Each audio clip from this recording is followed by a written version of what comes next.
Erudia, an ancient land where gods walk among men. A living, breathing high fantasy world that we want to put into your hands. But we cannot do this alone. In order to bring you back to what tabletop is all about, combat, exploration, adventure, we need your help to bring it to life. By supporting us on Patreon, you can support this project and the cast of Moonskull, with our promise that we will answer to the only people that matter. You. Legend Seeker. Your legend starts here. Forge your path. Shape your destiny.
Good evening, everyone, and welcome to this week's edition of Masks of Nyarlathotep.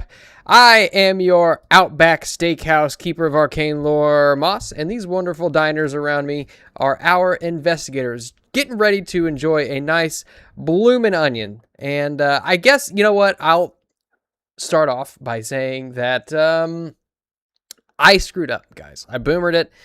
I thought that one of our players by the name of Darth Dave was going to be gone today, and I flubbed it. I flubbed it. So it's my fault that the notification went out that we were not going to have a game today, and then all of a sudden we were going to have a game today. But the good news is we got it all straightened out. So let's just see how our resident man of the cloth is this evening. Dave, how are you?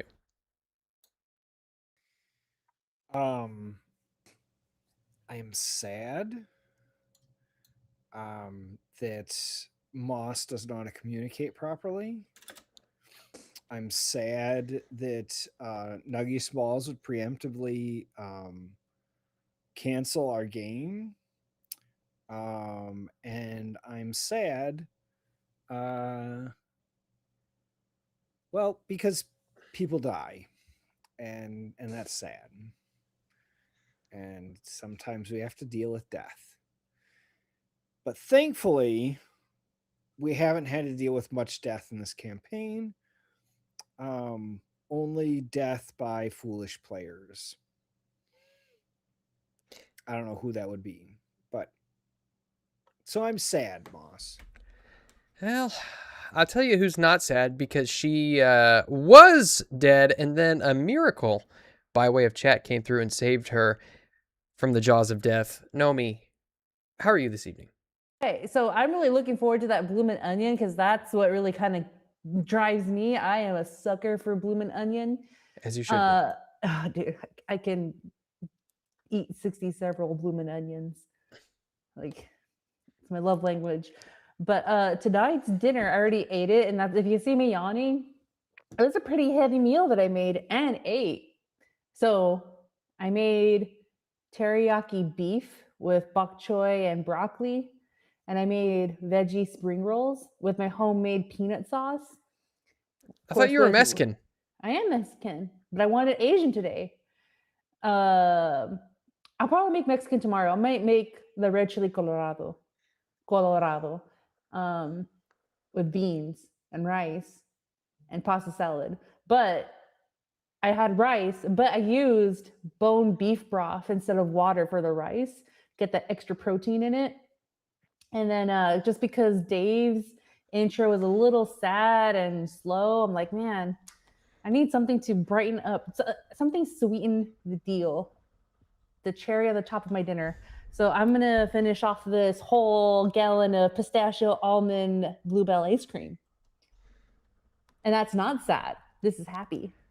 I think you're going to be sad tomorrow when you get a bellyache. I've never had a bellyache before, so why should it stop me now? Oh, never had a bellyache? Oh, look at all those almonds. Some ice cream. That actually, that does look really good. I've had a bellyache, but not from ice cream. Well, there was a certain dairy brand that kind of messed me up, but that I'm far away from that brand. I was also craving when, I don't know why, but when Dave was talking, I got a sudden craving for a Cinnamon Toast Crunch. I'm nowhere near a grocery store, so I'm just going to settle for ice cream. What does Dave have to do with Cinnamon Toast Crunch? I don't know. There was something that he said, and I was like, oh, Cinnamon Toast Crunch. But he said nothing relevant to milk, cinnamon, toast, and crunch. I have no idea. Good Lord. I just like food, guys. Oh, good Lord. Well, speaking of bellyaches, Frost, how are you? I don't really have one, but my stomach is hurting a bit because I made a plan to go eat dinner with some people, and I was snatched back from that because Chrysanth's like, no, hey, yeah, you got a show. I'm like, oh, okay. So I'm here. You should have just been like, nah, I already made plans, can't make it. And then Chrysanth would have had to cancel it again. I said, screw you, other humans. I'm gonna go hang out with these humans. Yeah. So humans that you can't prove are philosophically real. I'm gonna have old guy dinner. Yeah, that's my favorite kind of dinner. Yay! Where's my sippy straw? All right. Well, I've got my neighbor, Mr. Pibb, here, so I think I'll be good for the evening. But I tell you what, somebody was just taking out the dirty laundry earlier. JT, how's your laundry going? I don't know if I'm sad or just really shocked that you care enough about Dave that you were going to cancel the whole show because he wasn't going to be here. That's what I'm shocked at. Dave. I really just did. I wouldn't have known what to do with myself if Dave wasn't here. Dave. I think that was JT's actual understanding is that Moss would never be able to play any of my characters without me being here.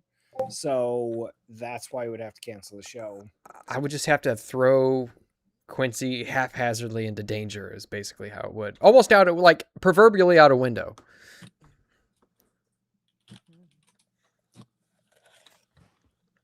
Anywho, JT, how are you?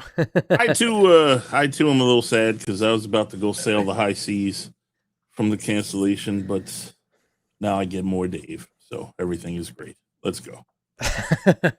You may notice that while it may not immediately be obvious, we are short and Ashton this evening, as it seems as though Transformers have attacked wherever she is staying right now. I think it was. I don't think it was the Autobots. I think it was the other ones. I don't know. Maybe the Autobots did. Yeah, maybe the Decepticons took a day off, and maybe it was the Autobots. Maybe they went rogue. But I don't know. You guys can ask her about the Transformers in her town running amok. But I do want to point out for everybody that, somebody who will remain nameless at this time blew up his computer in a fiery inferno. And so, as a result, we are trying to raise funds to replace said ash pile. And you may notice down at the bottom, you see the PC replacement goal is at $11.95 or 26.56%. Keep in mind, chat, that you guys can help out our players here by giving them, bonus dice. And or miracles, or perhaps even a spin on the wheel of Eldritch Influence, which is actually a roll table.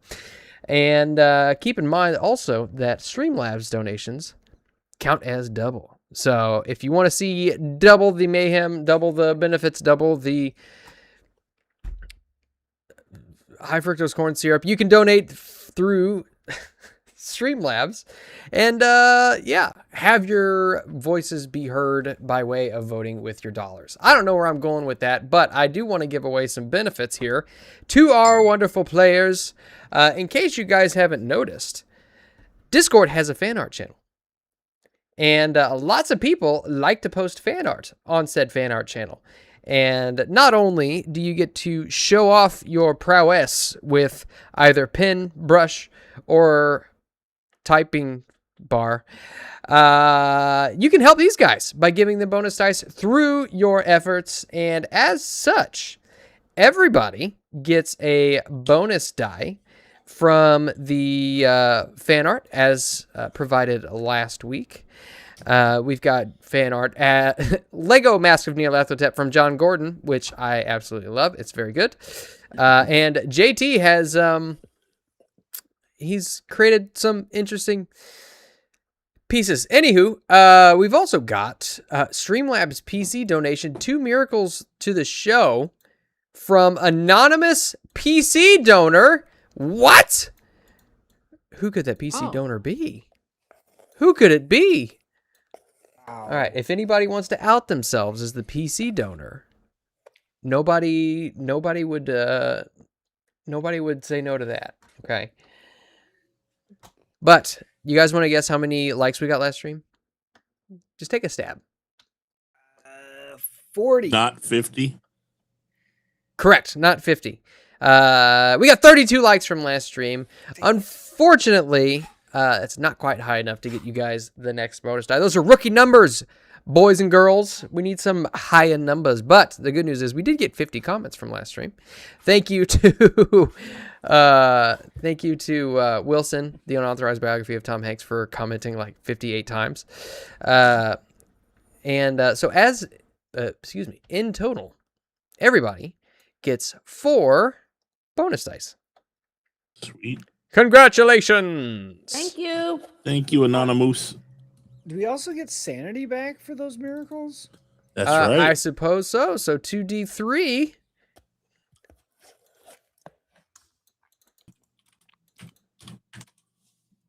And here, let me get us switched over so the chat can Oh, see. shit.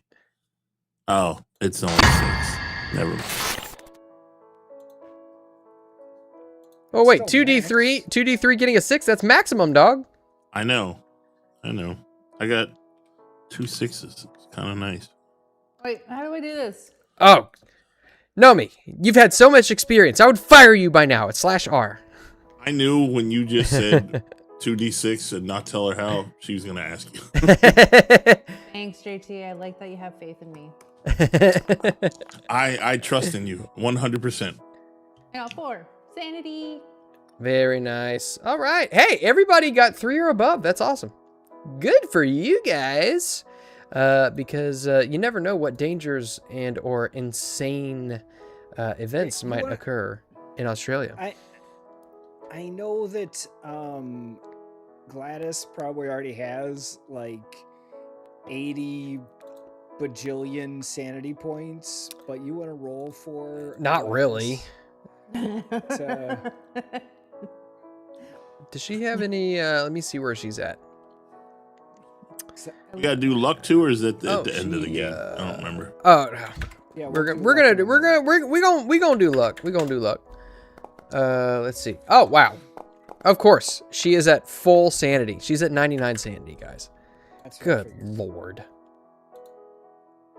All right, everybody can go ahead and give us a luck roll. Oh, come on. That was so close to 8, you some bitch. I can't see mine. Mine like turned translucent. No.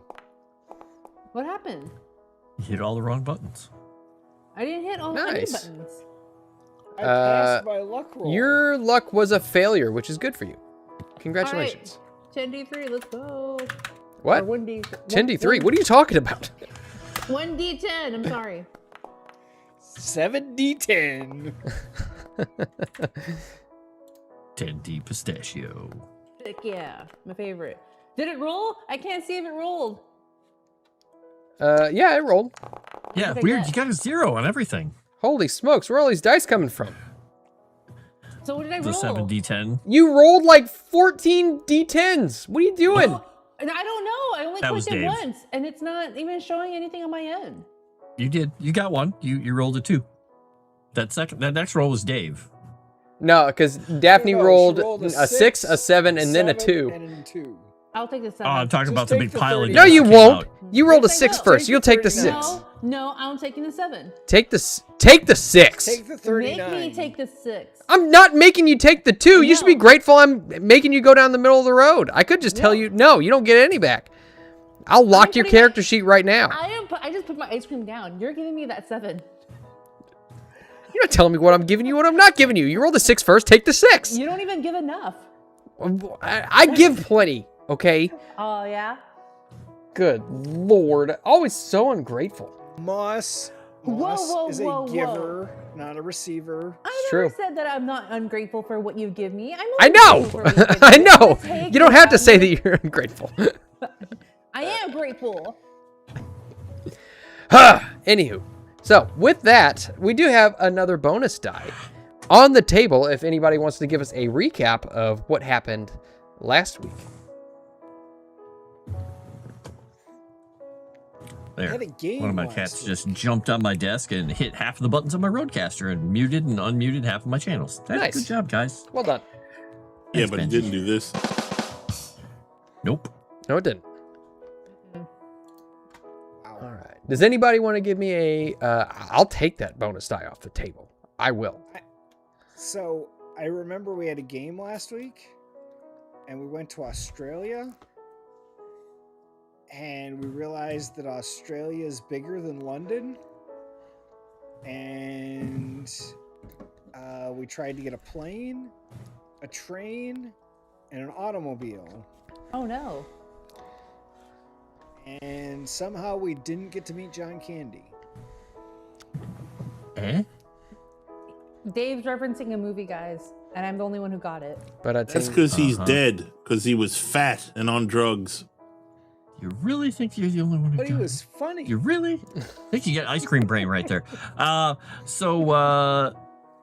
Yeah, we once we actually got there, we went to the Cowles mansion, talked to David Dodge, got all kinds of useful information out of him, which was kind of cool. We Nice change of pace. Yeah, exactly. We also went to a manufacturing place and talked to a young man. I can't remember his name. Billy Burglong. Ah, that's why I couldn't remember it. Billy. We talked to Billy. And then he told us that the guy who owns the place wasn't there, but we know where he's at. And we're thinking that maybe we're going to go check it out. But he did verify, stuff that they ship out. And we didn't look around, though. I'm pretty sure we want to go back, though. Well, wait, that's just Oscar. He wants to go back. There were no emus. There was talk of emus. I met an Australian man too. We were talking about exchanging hot sauces and peaches. What? You? Was this after hours or something? I don't remember this. So about that. I remember. No, yeah, she wanted to show him her Georgia peach. Oh, that's right. Wait, no, that wasn't the concierge. That was the concierge, who was a woman. Yes, it No. was. Yes, it was. No, I it was a remember. man. No, it wasn't. I'm putting my ice cream down again. It was a dude. Look, you like chicks. Just No, just accept it. no, I don't like chicks. I like Chick-fil-A, but I don't like chicks. Wow. I'm gonna stop right there. But it was a Uh-huh. dude. But yes, flirting was there. But yes, continue, Frost.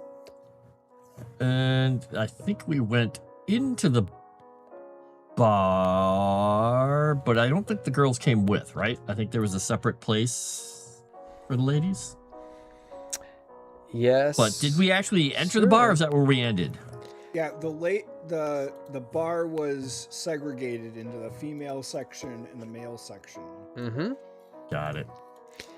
Yeah. So you are at Bertram's bar.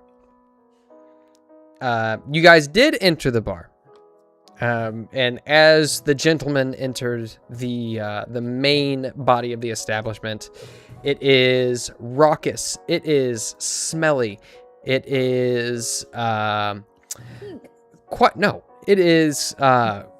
quite the scene, as the smell of sweat and beer and dirt, sand, all commingle together into one odor that is nigh indescribable. While I got a bad luck roll, and a guy came up to Oscar. yes, a guy came up to Oscar, slapped you on the shoulders, and said, "How's about you buy this working man a drink?" I'm just gonna look at him, dust his lapel off. How about I buy everybody a drink? Oh, that's a good lad. And you see, grab him by the shoulder, even though he's probably way stronger than me. Just kind of sort of manhandle him as best I can over to the bar and slap money down. and he says, "Drinks on this guy!" And you see cheers go up, and people like throw their cups into the air, and this beer just like flies out. It doesn't really matter. You can tell that they're all just happy they're getting a replacement.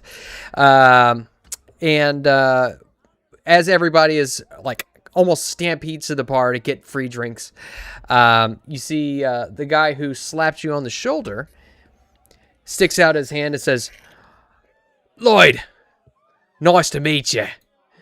And you can see he is very much working class, very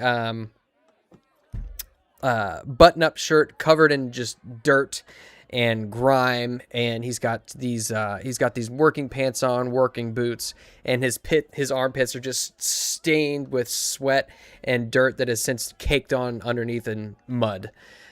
And he looks a little bit like this, and I'll switch over. See, if you bring up a picture of Donk, if you don't know who Donk is, well, go watch Crocodile Dundee. No. And he says, "Why don't you come over and meet my comrades, mate?" You see he grabs the tankard off of the bar and just slings it back. Some of it just kind of splashes into his face. He coughs. All right, this way. Come on. He switches hands and just like slaps you on the back again and just begins to guide you over to a table. Okay, grab a beer, whatever. If one has been poured, just grab it quickly so he has something to drink. And you notice as you take a drink of it, it's actually quite good. It's kind of it's very it borders on a stout. Ah, nice. But it's kind of heavy, but you can tell that these guys, they're used to it and they handle it well. And as you are led back to the table, what are the rest of the gentlemen doing?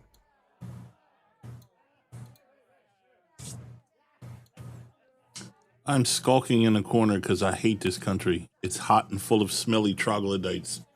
Okay, you just kind of set off to the side? Mm-hmm. Okay. What about Quincy's gonna Quincy? go up to the bar and get I don't know, a free drink. All right, perfect. And is Buster in here with you? Or sorry, not Buster, Rusty. Buster was a different Of dog. course. Buster is a different dog. Yep. Okay. David Dodge did not come with us, or did he? Yes, David 'Cause I know- Dodge is kind of right behind you. You can see he's got excellent. he's got like a big like camping pack that's just hoisted high on his back, and he's just like looking around kind of nervously. You can tell that he's not really used to this kind of environment. He goes and he grabs a beer kind of with both hands and just like tips it back. And just meanwhile, like you can see his eyes just like moving back and forth as two guys begin shoving each other and punching each other across the room. Excellent. And I mean, David, not, they come in but yes. pints. Exactly. Right, this isn't my normal establishment, but I suppose it's right for some. And he takes another little drink. Anyways, how long are we gonna be here? That's a great question. Any of you know? I'm trying to remember. Is it Toddy? Toddy? Toddy? Toddy? Right, we know Toddy. Let's see. He kind of stumbles up and knocks over one of his buddy's beer. And he says, "Ah, shite, you blighter!" And he looks around and he says, "Oh, yeah, he's over there. Toddy, he's over there in the corner over with his own buddies over there." And you kind of look back and you can see that there's this like very fat and sweaty man who's just kind of sitting off in a corner. He's rolling dice across the table from another gentleman, and you see that there's just a bunch of cash sitting on the table.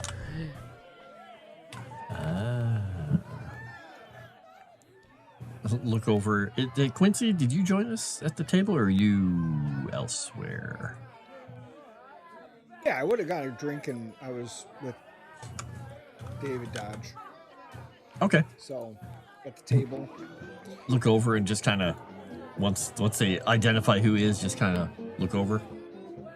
Make sure that you know, well, that's the guy. Nice. You think we can play a game of chance? Normally, probably, if we have money, they probably wouldn't care. But we don't want to upset these guys. Just take another drink and just kind of get in the middle of whatever these guys are talking about. probably going to go through at least this whole drink before going back up to the bar, excusing himself and saying, I'm going to get another round for the house. And then after doing that, head over to Toddy's table if we can. Yeah. After a while, you come to find that there's a Roy, Wallace, Herbert, and a Bernard all sitting at the table. They each have different occupations. One of them being a miner, another being an auto mechanic, another being kind of a just a general laborer working in like industry and so on and so forth. All of whom are very dirty and very sweaty. But you go and you buy another round for the entire bar. And everybody throws their arms up, once again victoriously, spilling beer everywhere. The floor is just covered in beer-scented mud as the sand just kind of blows in through the door. And we pick back up with Daphne and Gladys. And you two, as you enter the ladies' lounge, can see a much smaller room. You can see there's a little phonograph off in the side of the room, just kind of going off. A single bartender serving a couple of drinks to two women in tiny glasses. You see they both look in your direction. Say, oh, would you look at that? More ladies, come, dears, come.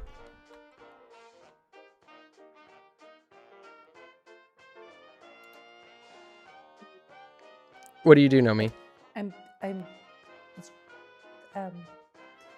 Is she talking to us? Look over to Gladys. I think so. Are we about to be trafficked? She seems friendly. She has like a warm demeanor for us to go over there. Oi, there's nothing to worry about. Come on, come sit, have a drink. We will make our way over there. Well, how are you? Oh, it's lovely to meet you. I'm Rose, and this is Harriet. It's nice to meet you. And you can see that they both have these kind of definitely not beer. It's more of a mixed drink, and you get kind of like a fruity but very strong scent coming from it. They're very hard on the pour, or heavy on the pour, I should say.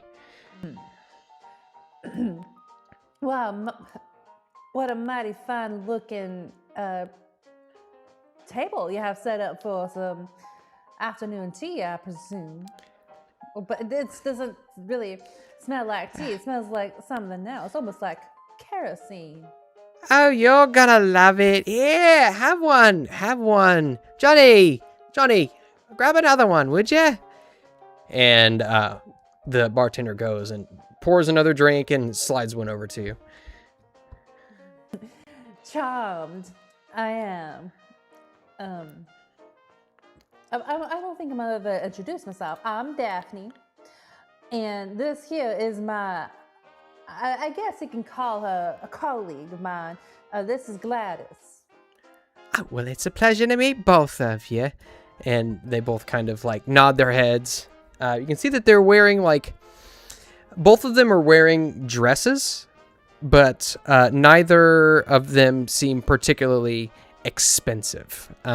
It's almost like they're dresses that are made to look expensive but be affordable in a certain way. And you can see that they're a little dusty, a little dirty, but you can tell that they at least attempt to keep up the high status appearance. See, she says, Harriet and I were just talking about those savages. They have all kinds of strange rumors going about. Strange rumors. Now, when you say savages, are you talking about the Aborigines, the natives here, or something else? That's them. Hey, oi, where are you from anyway? You got a strange accent. I get that quite often. See, I'm from the United States of America. I come from a land called Georgia. American, aye. Well, I'll be damned. What brings an American out to Darwin? Well, see, my colleague and I were out here just looking around for strange happenings and some articles and seeing if we can talk to people who can lead us to what we're searching for. And I will say, it's been quite a dangerous endeavor on this whole trip from the States. Oh, I can imagine. Yeah, where all have you been? Well, we started off in Peru, in the country over there. Then we just did some ramblings and everything. We just got off a boat, fresh off the boat from London. Wow, Peru. That's not a place for a lady. It was quite adventurous. I will admit, I did. It was a challenge out for me, seeing that I never stepped foot out of the county line of Georgia, where I'm from, and in a little town called Augustus. Never been as far as there. But Peru, it was quite beautiful, but strange happenings for sure. I'll tell you that. Right, you want to talk about strange happenings? Well, yes. By any chance, have you encountered any random strange happenings? I've got a bit of a doozy for you. Oh, pray Now, tell, look. young lady. The word is that there's a few Aborigines out in the Great Sandy Desert that are worshipping a bat god. Apparently quite a nasty one too. Corpses. Yeah, corpses have been found by caravans and drovers. The victims are diseased and covered with tiny little puncture wounds. And you can see she goes and pinches Rose on the arm, to which she just like bats her hand away. All kinds of scary stuff going on out in the Great Sandy Desert, yeah. The Sandy Desert. Now, how far is the Sandy Desert that you speak of? It's quite big. Couple 100 miles. And you could be in it, but you don't want to catch yourself out there. Oh, did you hear that, Gladys? She said miles. They don't do kilometers here. Oh, thank the good heavens, because converting everything has been nothing but... What do you think we are, communists? Well, being in Europe, it was quite difficult to do the conversion, but so it's such a sigh of relief here. But so you say not that far, about a couple 100 miles. Right, it's a couple 100 miles down the coast. Well, you're not thinking about going out there, are you? Well, would you think that we're crazy when I tell you that we are, sugar? Yeah, I would think you are crazy. You don't want to go out there. There's actually a master of a camel caravan said to have actually seen this bat god thing out there, which he said it's the worst he'd ever seen. At least that's the word around town. Really? Well, because I'm a journalist, and I'm also currently trying to get as much evidence as I can to potentially come up with a book to be in universities for research and stuff. Is that right? Yes, ma'am. More of an That's why academic. I live for the academics and for education. I want to inform the people of the world that there are stranger things out there beyond belief. Man-made horrors beyond your comprehension. Well, you might. I mean, look, I wouldn't suggest a lady go out that way. But Well, do you have any outfitter who we can possibly potentially hire to take us out there? an outfitter? If you head on down to Port Hedland, you might make your way down to Concudgery, and you might find someone out there. I hear that there's a stock route out there that people will take cattle on. Is that so? Do you have any names or leads, or do we just go out there and just ask? Would people be spooked if we were to say anything about this and run away from us? They might think you're crazy. If Well. if you put any stock in it. It won't be the first time we've been called crazy, sugar, I'll tell you that. And I should warn you that so let me give you the whole tale, just so you know what you're getting into, if there's any credence to this, So according to Aboriginal legend, This is what me and Rose have been reading about here in our book club. It says that there's a wonderful hidden city deep beneath the Grand Sandy Desert. Great Sandy Desert. Budai, a great old man who sleeps with his head in his arm, snores beneath it. They say one day Budai will rise and devour the world. Now, of course, this is all attributed to one a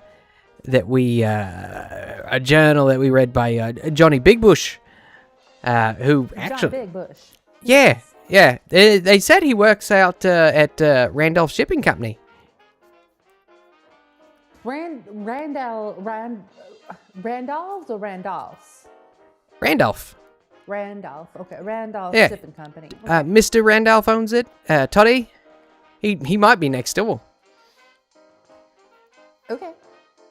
What would you say the name was again by any chance? I'm sorry.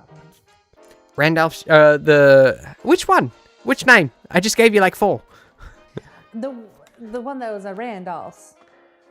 The Oh, shipping company. yeah, Toddy. Toddy. Okay. I believe I heard that. I might have heard that name in passing, but it sounds familiar. I'm not entirely sure, but I'll keep that in mind. Toddy. Now, I would warn you about going out there if you've got. You two aren't going out there by yourself, are you? We got a team here, but if the team is preoccupied, I'm not afraid to ask a gentleman who's been out there to chaperone me. I guess you can call it that. You don't want to be asking any of these blokes. Leastways, my husband. Why is that? You don't know much about working men, do you? You get a woman alone and... I see. I see what you're trying to. Your message is trying to get across. Okay, and then Next thing you know, you're trafficked. Trafficked. Is that a thing here? The men don't have any decency here in Australia to respect a woman and her boundaries. Well, I mean, I don't know. I'd heard some rumors about some Aborigine woman being trafficked, but I don't know much about that. That's just rumors. Well, that is just absurd. I come from a land where men are so respectful to women, but, I guess I do take your word that you can't trust these Aborigines. It's not just the Aborigines, it's the Whiteys too. The Whiteys? Is that what we call them? Well, yeah. Okay. Now, is it something that, controls them, like a spiritual kind of demonic possession, or is it just men who... Depends on if you consider what's in his trousers demonic. Well, I was just to say that he's never felt the warm embrace of a woman. Warm embrace. For some of them, I don't know. Interesting. There's I'm a reason learning they every day. separate the men and the women here. Oh, okay. At least, I like to think it's that way. Okay. Well, see here, Gladys. I guess we must pass on these words to our friends here, so we might, just for us not being trafficked, for the sake of us being safe, may not need to go. All right. You can stay here and drink with us. Well, that sounds dandier than a picnic in the summer breeze under a tree, under a George tree, or peach tree. I don't know what that means, but we were about to play some bridge. No, what's a bridge? I'm afraid I'm not familiar with that. Ah! You see, she reaches down in her dress and pulls out a deck of cards and begins expertly shuffling them. And at that, we will switch back over to the main portion of the bar, where you guys are all kind of sitting around with Lloyd and his chums. You can see that as everybody kind of settles back down from their free drinks again, you can see that Toddy has been reoccupied with his dice game. Okay. I'm gonna go up to the bar, then motion to Quincy and David and also the doctor to, come get a drink, come get a drink.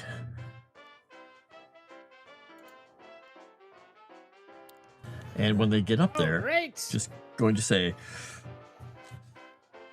I just had a thought. He's here. That means he's not there. Maybe we could go peek around while he's occupied with dice.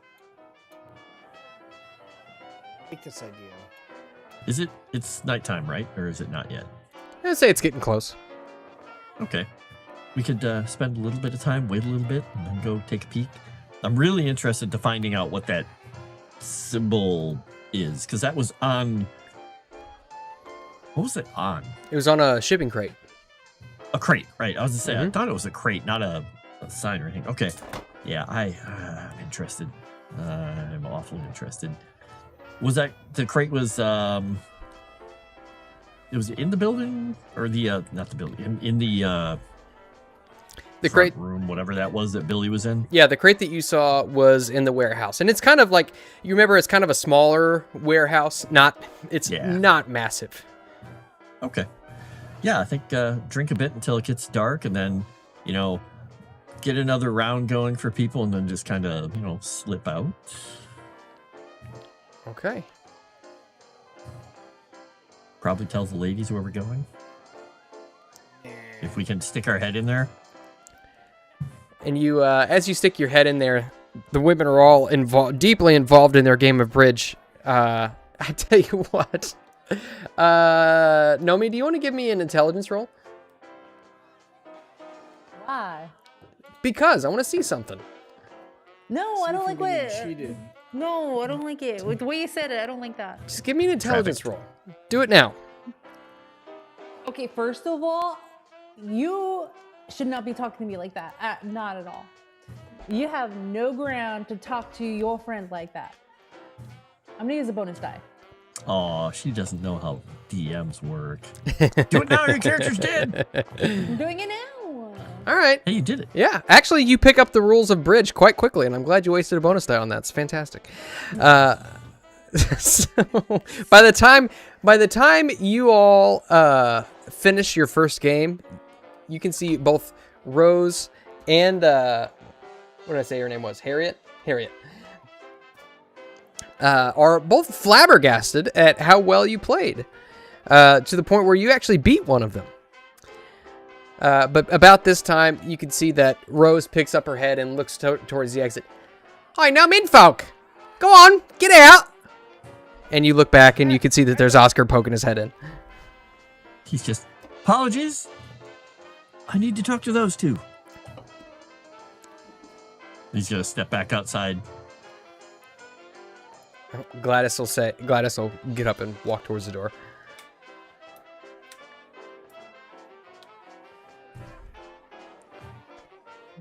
I am too invested in this game for me to walk away now. You stay behind and play bridge?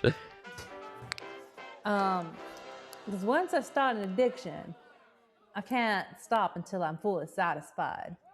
I'm cleaning this house with Rhonda. Trafficked. All right. So when Gladys gets to the door, just say, you can stay here with her if you want. We just want to let you know we're heading back down to the warehouse because Toddy's in the bar next door and he's not there. So we might have a chance of kind of peeking around. Oh, okay. I don't think we're at risk of being trafficked, so I'm gonna go tell Daphne, and she runs back inside. Daphne. What? Yes, Gladys. What? They're gonna go down to the warehouse and look around. Well, this was a lovely game of bridge, and I'm glad you taught me so I can take it back to the States. But I'm afraid. Oh no! You can't leave yet. We were just getting started. Sugar. Honey. We just played. 7 games, and out of those 7 games, you won 2. I've only had 5. So I think it's best if we save this for another day, if you understand my drift. All right, if you're going to be in town, Please stop by. We don't really go anywhere else. No, I guess following up with that, what you just said. Are you here every evening? Just about. Our husbands are here every evening, so where else are we going to be? Well, let's rest assured that I'll be here tomorrow for an evening game of bridge. How about that? It's a date. Well, I look forward to playing this game. She winks at you. I was so in the game. A rush I got into that game. It was quite entertaining. Just kind of you learning the algorithm of the cards and how to play them right.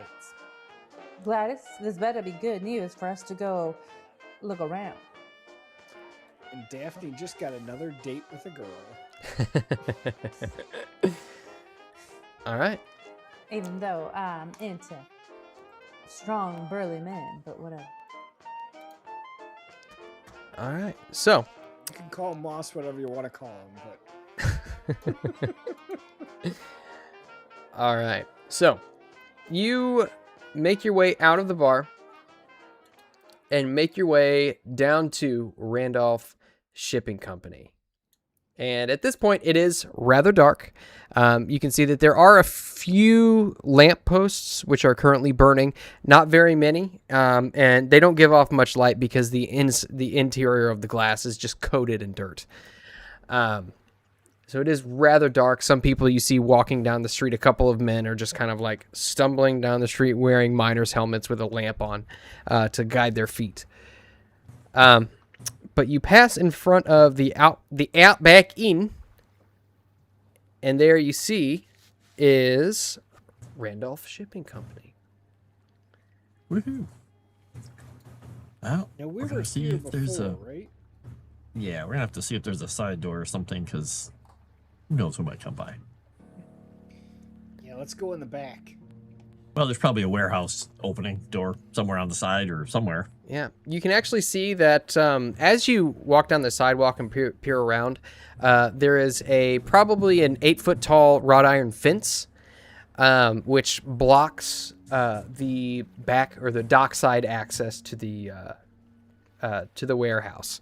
You can see the ocean just kind of lapping up on the beach, and you can see as you kind of like peer around, there is a short dock which extends out into the water. And on that dock, I'll say that you can probably still see a few crates just sitting there ready to go. Okay. If there's nobody coming, I guess, see if we can get over this fence. Yeah, go ahead and give me a climb roll. I am so good at climbing. I have the base amount that everybody has. But I am going to use a bonus die. Okay. Because, if I fail, I want to fail with style. Look, I failed with style. Not really All right, style, let's but do failed. this. Right. So you climb up over the fence, and as you climb up, your shirt gets kind of caught on the spikes on top of the fence, and it cuts you just ever so slightly. You lose 1 hit point as you plop down to the bottom. Crikey. He doesn't actually say crikey. He wants to say crikey, but he keeps his mouth shut. All right. But you pop over the fence. Quincy Here's part of nimbly hops over the fence behind you. Here's part of your shirt you snagged up there. You don't want to leave evidence behind. I didn't lose any part of my shirt. I just lost some blood. Whose shirt is that? Oh my god! There's a dead guy on the ground. You see about 10 feet down, there's a dude who's just impaled on the spikes. He's like, this was a bad idea. I And there's can't just a remember quokka hearing the staring at him. story of a guy that went and was being chased by police through a park, and he went to jump over one of those fences with the little spikes and impaled himself right under his chin Oh. as he slipped. And yeah, he died. That happened in Hot Fuzz, too. Yeah. It also happened in Horror on the Orient Express. Hey! Those Bingo! fences are kind of dangerous. Frickin' fences? Oh, is that a bingo for you? Bingo! I know it's on the Let- bingo sheet mentioning the previous show, but I don't play bingo. leave that to chat. Yeah, I don't gamble either. The devil's playground. Or something like that. I don't know. Bingo is the devil's playground. That's why it happens in Catholic churches all across Exactly. America. You ever been to a county fair? There's a lot of stuff that goes on at a bingo game at a county fair. Just now, I want to see Satan. B12. Oh hell, it's just bingo, but the card doesn't match any of the numbers. You can never get bingo. Anyway, looking for a side door or maybe a back door. I'm assuming they have to have a door somewhere to move large stuff in, but Yeah. look for a door. So as you move around the beach, you see that the dock rises probably about another 6 foot up off the ground on stilts, and you can see as you kind of come around that there is a large double door which crates can be brought out of. All right, move as quietly as we can over there and take a peek, see if it's open, see if it's locked. Okay. Do you want to give me a stealth roll? Sure, why not? I'm really not very good at that either. Let's see if I fail this too. You can bingo exact same anytime number. you like. Wow. You can never leave. Wow, Quincy, picking up the slack. Okay. All right. So, as you kind of hop up on top of the dock, you make your way over to the door, and you can see that it is currently locked. All right, This gonna one's have to be try on and. you, Oscar. Well, I'm doing really well. I'm 0 for everything tonight, except for buying beer. It was good beer. All right, gonna attempt to lockpick, and let's see if I roll a 45 again. Okay. If I do, I'll be impressed. Woo! all right, I'm Extreme gonna- success. Look at that. Totally fine. Look at that. With no hesitation whatsoever. Lockpick in, click, snap, and the lockpick or the lock just kind of flies open, and the door just kind of opens into a dark warehouse, which you can now see is empty. All right. Well, I guess let's start looking around. I don't know if there was that room we were in. There was kind of like was there anything like filing cabinets or desks or anything? Because what I want to go look for is that crate. But I was going to suggest, Quincy, take a peek at any important documents or things like that. Yeah, is there like a desk in the corner or like a Yeah. So registration? as you look I around, guess it was just it's- kind of one area, wasn't it? Yeah, as you look around, and it's like I said, just a very small warehouse type situation. You see the door on the opposite end with windows that look out onto the street, and you can see that on the left hand side is a majority of the crates, just kind of stacked in a couple of different piles, getting ready to be shipped. And there you can see, I assume you have a flashlight. You shine your flashlight on it, and you can see that very same symbol for that occult sign. And I'll zoom in on the symbol for the chat there. And on the right hand side are a few more boxes kind of tucked away in a nearby corner, and you do see a roll top desk against the far wall. Go to the roll top desk. Okay, you look at it and you can see there is it does have a small lock on it as well. Oscar, there's a small lock on this desk. He's you like wanna almost take up to care the of crate. Okay. You go look at the crate. I'll go look at that. this?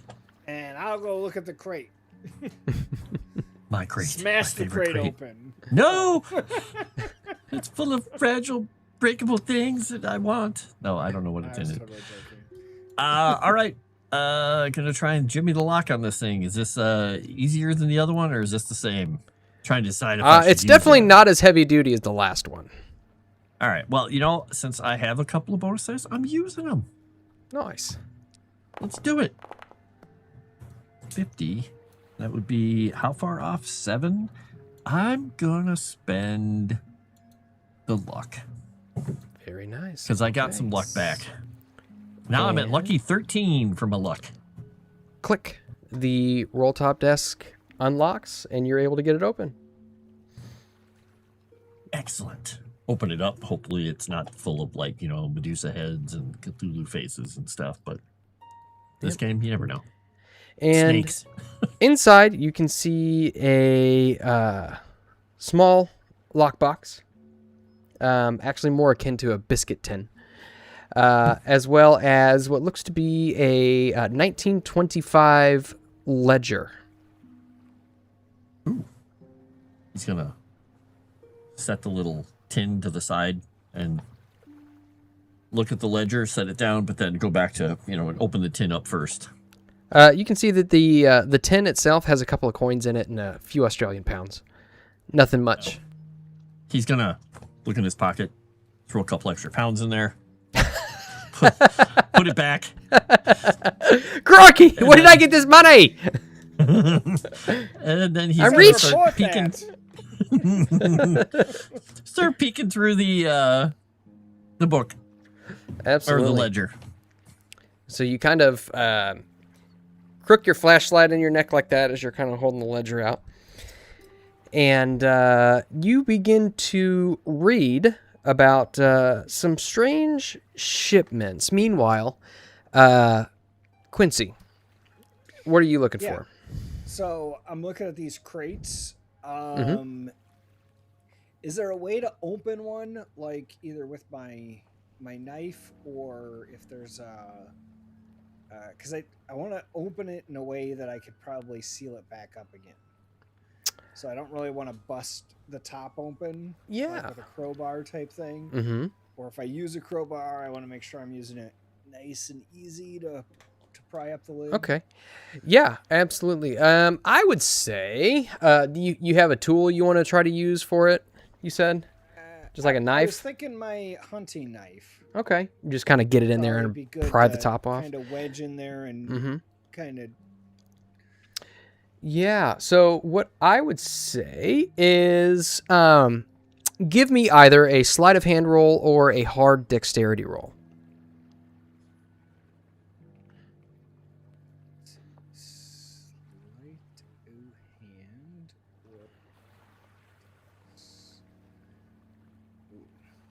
It's probably about the same. I'll do the sleight of hand, and I'll die. And I will fail miserably. Would you I bust the crate. Would you like to push?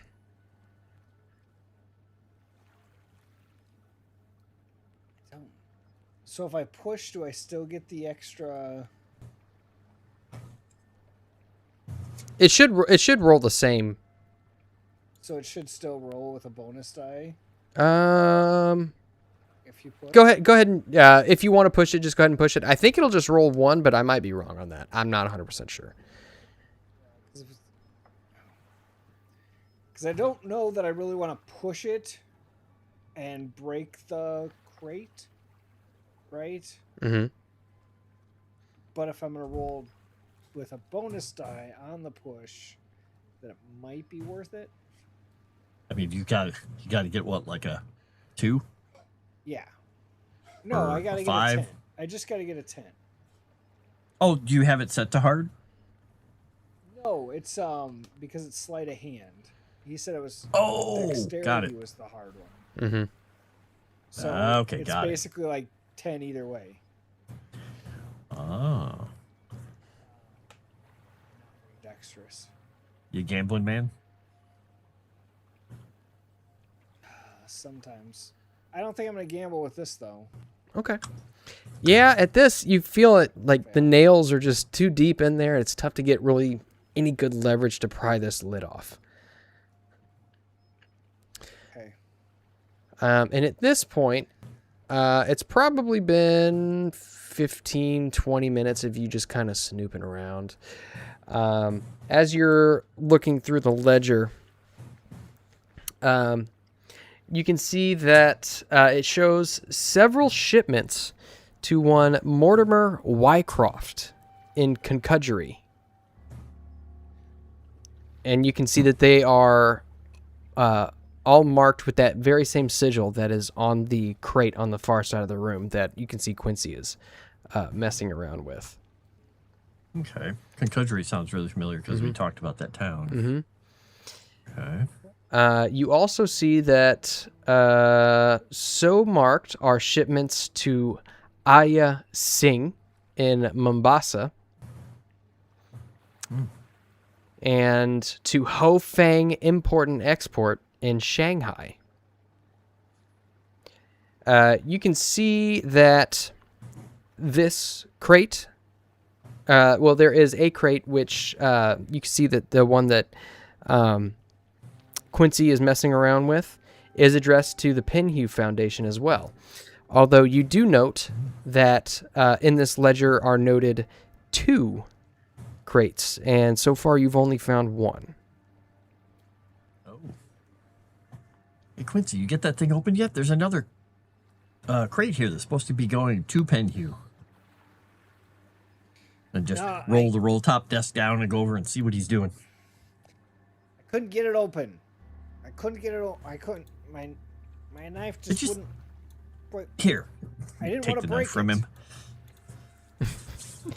And if I could have the rest of you outside, just give me a group luck roll.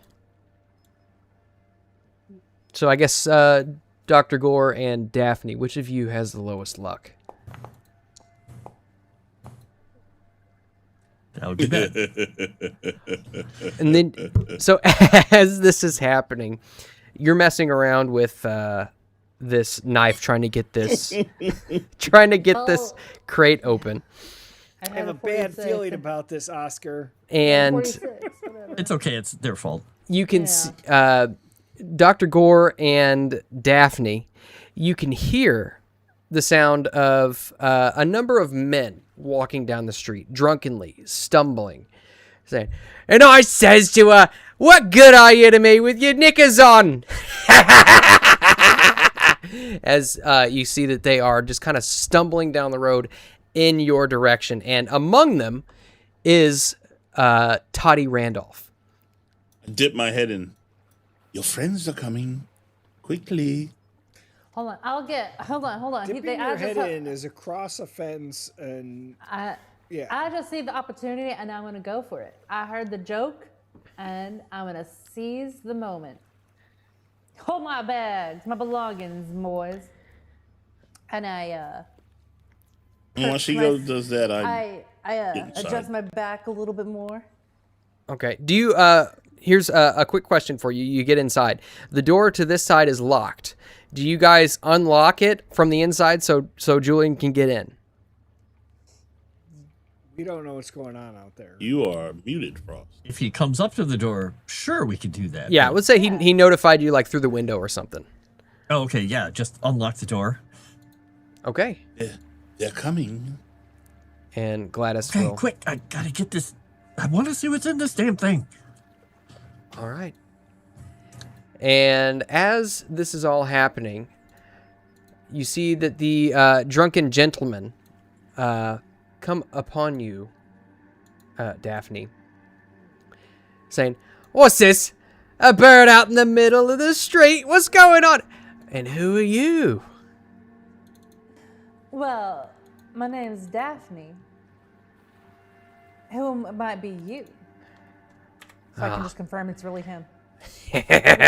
I'm Toddy Randolph. Say, what are you doing outside of me business? Well, You looking for a good time? And you hear the other guys behind him starting snickering. well, on the contrary, I've been looking for you, good sir. You see he kind of like straightens out his suspenders. Me? What in the for? Well, I've heard nothing but a great deal about you, and I was curious if you'd accompany me to some adventuring. Some adventuring? What on earth are you getting on about? adventuring. I got a business to run. Unless by Well. adventure you mean. Well, why don't you come and find out, sugar? You see he looks back and just kind of like, he pulls his suspenders out and just slaps them against his chest. And you can see just like a ripple on his belly fat just kind of make its way up and up into his chin. All right. Well, boys, it was good talking to you, but it seems as though I've got some business to attend to. And Oh, go ahead. you can see that the other gentlemen kind of like look back and forth at each other, and they're like, right, but why don't you share? Now, gentlemen. And I am only here for Mr. Randolph here. you heard her. Go on back to your wives. Now, and you see they kind of like huff and walk off. Now, where were we? As he takes Now. another drink from his bottle of beer and just,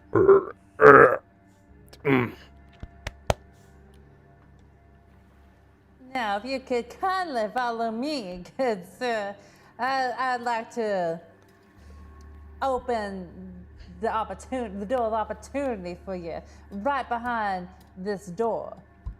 are you talking about the warehouse? You're gonna lead him into the warehouse? Well, isn't Where that all where three of the us king is? are standing there with flashlights. I thought Please the whole don't do point that. of your distraction was to keep them from He's going like- into the warehouse. Oh, okay.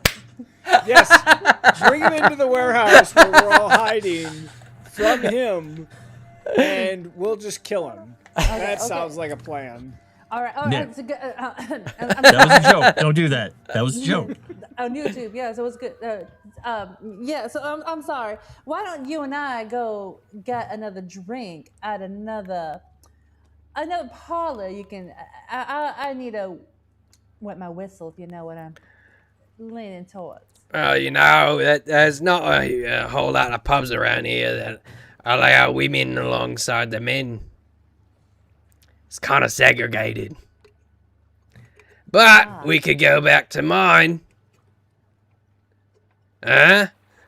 I would gladly accompany you to your quarters. Sir. Right.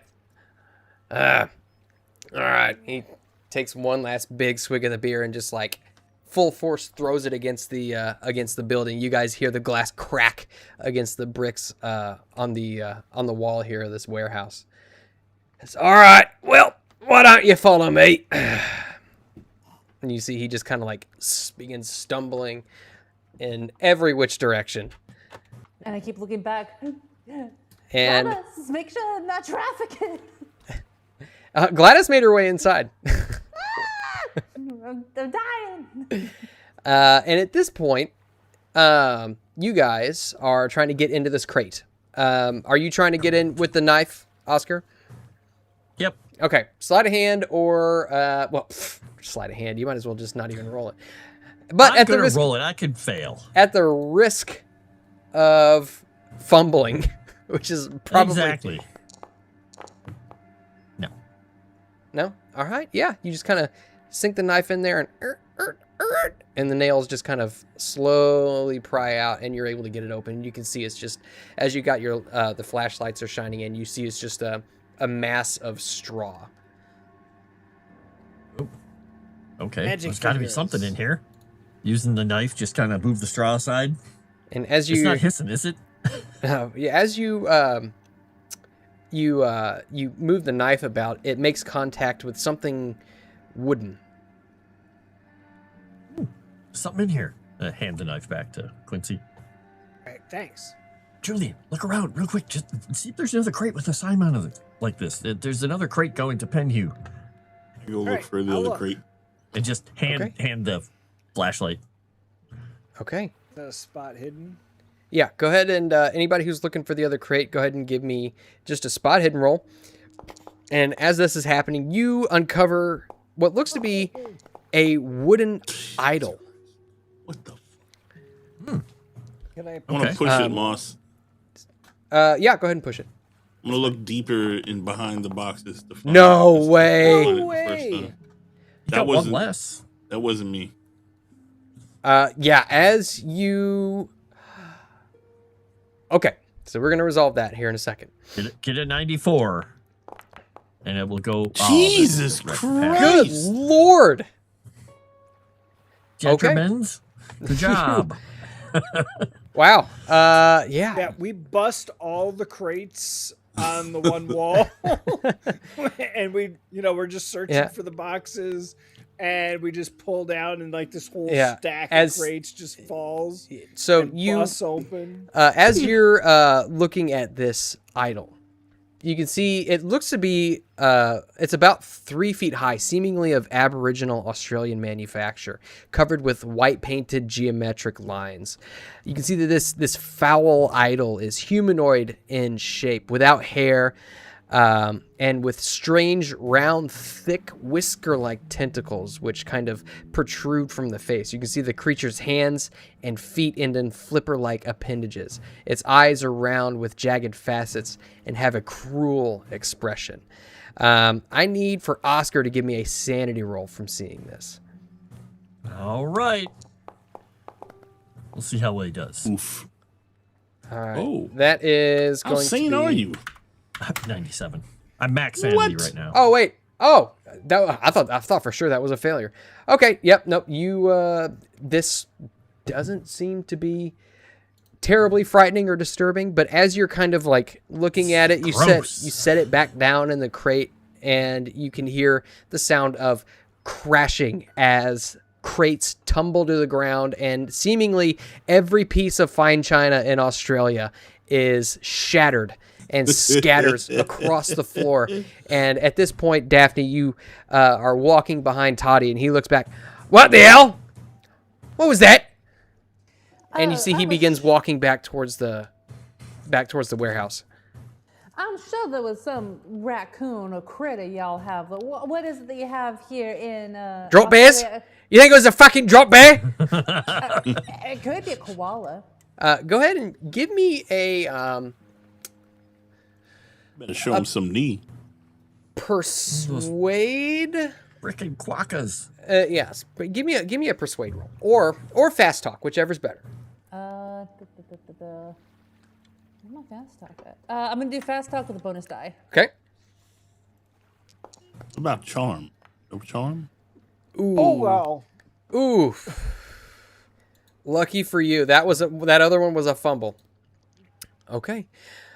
You can see that while your ruse may be a little bit shaky, he is just drunk enough to buy it. And he looks around and he's like, fuck it. You can wait till tomorrow. Come on. And he grabs you by the wrist and begins walking quickly. Bye, Fucking Daphne. drop bears. So when I hear that, Oscar just turns and he's got this statue in both of his hands because he's been looking at it. It's like, what the hell?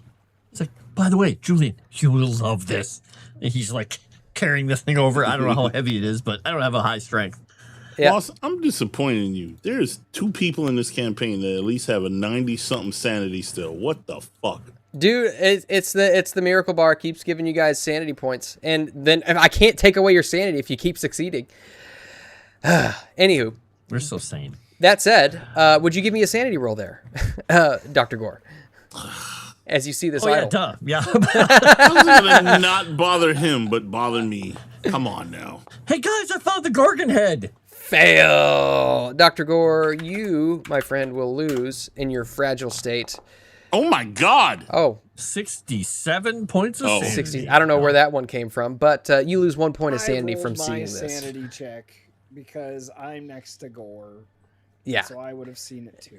It doesn't bother you. It's hard to make out in the light, but Dr. Gore, something about this may seem slightly familiar to you, which is why it seems so disturbing. It kind of sends a chill up your spine. Oh. What was the priest's name? Talking about Dave's priest? Dead Reverend. priest. Reverend Klaus Priesty McPriest Stuckart. face? Klaus. Good Lord. Yeah.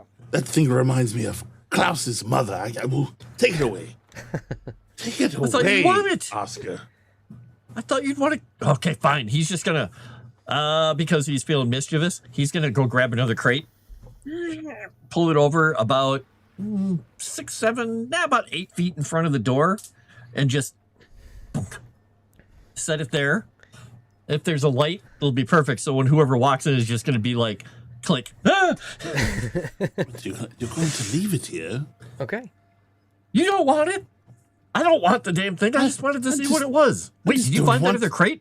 I don't want to look at it. No, we've It's a knocked 3 foot everything tall over. statue. What are we gonna Might do? want to Stick look it in our quickly. pocket? I could not find it. Guys, Daphne's being led away by the wrist. Oh, good. She's distracting him.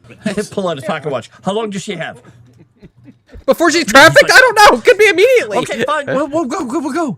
I've if seen he her sees- stab many a man and a monster. She'll be fine. Yeah, If- she's do got we a shotgun see- in her pocket. on the way out. Any chance of seeing the other crate, or Which probably way? not? Which way do you go? Heading out the doors, because you said there were There's crates on both sides of the doors, right? Yes. Yeah. So there's the dockside doors, and then there's the front door, which Dr. Gore and Gladys came into. Yeah, dockside doors. Okay. Dockside doors, because that way we're away from the street. And Yeah. Yeah. Absolutely. Go ahead and. Well, I'll tell you. At this point, you kind of look around, just trying to see if you can catch a glimpse of some similar crate, and there you do see that very same sigil on a crate, which is addressed to the Pinhue Foundation. oh, Miraculously, we find the other crate. okay. Well, this changes what he's going to do then. Quickly, Quincy, knife. Here. Okay. Take Are it you out, Sam. Don't are you throw it gonna at me. try to open it the same way? This time he's gonna, but it's his habit. Yeah, he's gonna try and do it without making too much of a mess or damage. Okay. Even though he's probably leave it open. You do notice that this box is this quote unquote crate. It's more of a box. Is actually quite a bit smaller. It's Okay. probably about the size of like a pistol safe. Oh, okay. Oh yeah, pop it open. Yeah, pop it open, and I won't even call for a roll with it. Your skill's okay. high enough, you can do it. And you pop it open, and there you can see a little bit more straw, but on top it looks as though there is a folded note. The note, if you pull it out, you see it is addressed to Sir Edward Gavigan. And it basically explains that the device inside is a short-term survey device employed by the Yithians. We're the Yithians. Say to Gore. Cthulhu mythos. Yeah. Yes? Yeah, go ahead. Or occult. The Cthulhu mythos would definitely be the. All right, then I will use a Can I bonus roll die. a cult? Occult wouldn't necessarily grant you a whole lot in this respect. Look at that. Hard success. Hard Nice. success. Okay. So you've heard of the Yithians. Most definitely. They are a very ancient race, extraterrestrial race, said to have inhabited the earth tens of thousands of years ago. They were a very advanced race, which employed lots of alien technologies. And you would have possibly read a little bit about their civilization as it existed in Earth's distant past, and how it was basically wiped out by a race of even more ancient extraterrestrials, potentially even extra-dimensional beings.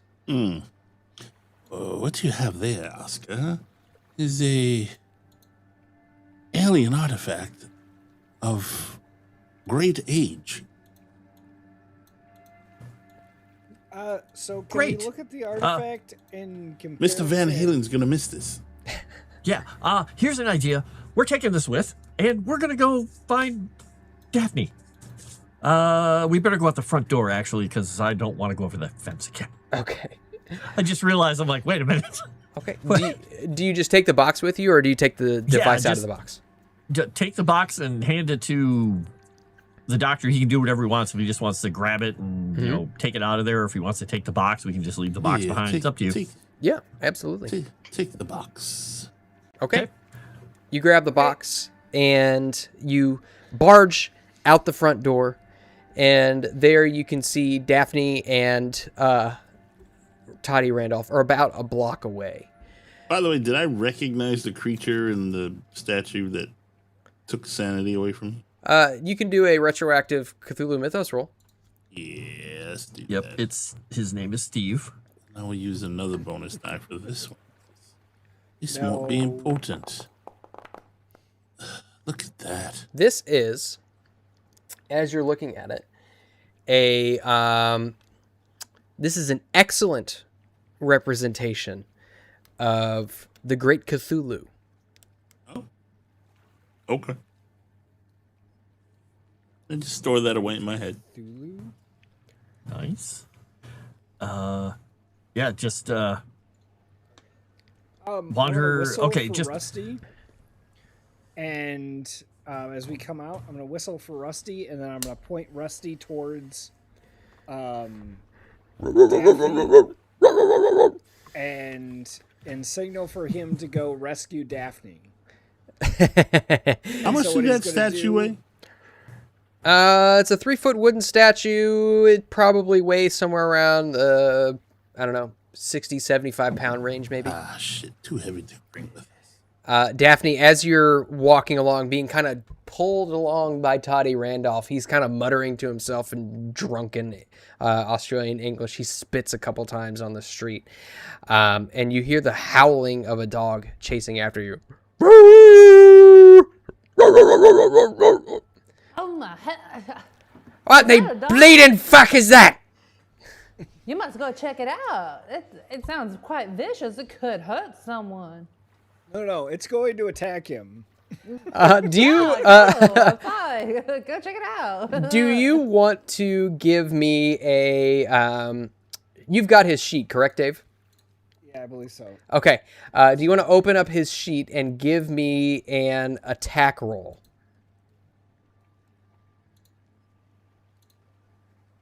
Is he fighting? Yes.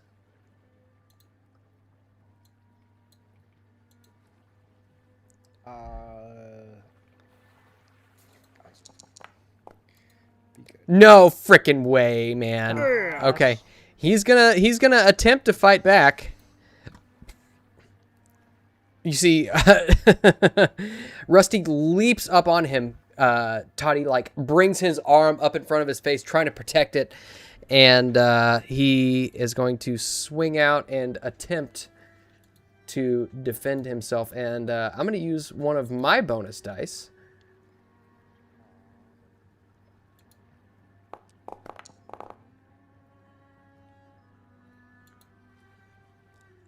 For a not as good a roll as Rusty gave. So if you want to roll damage for Rusty,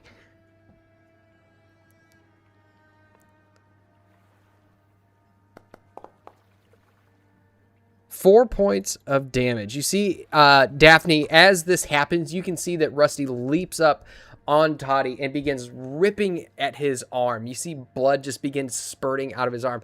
Get this fucking dog off me! As he That's a dingo. has taken quite a bit of damage.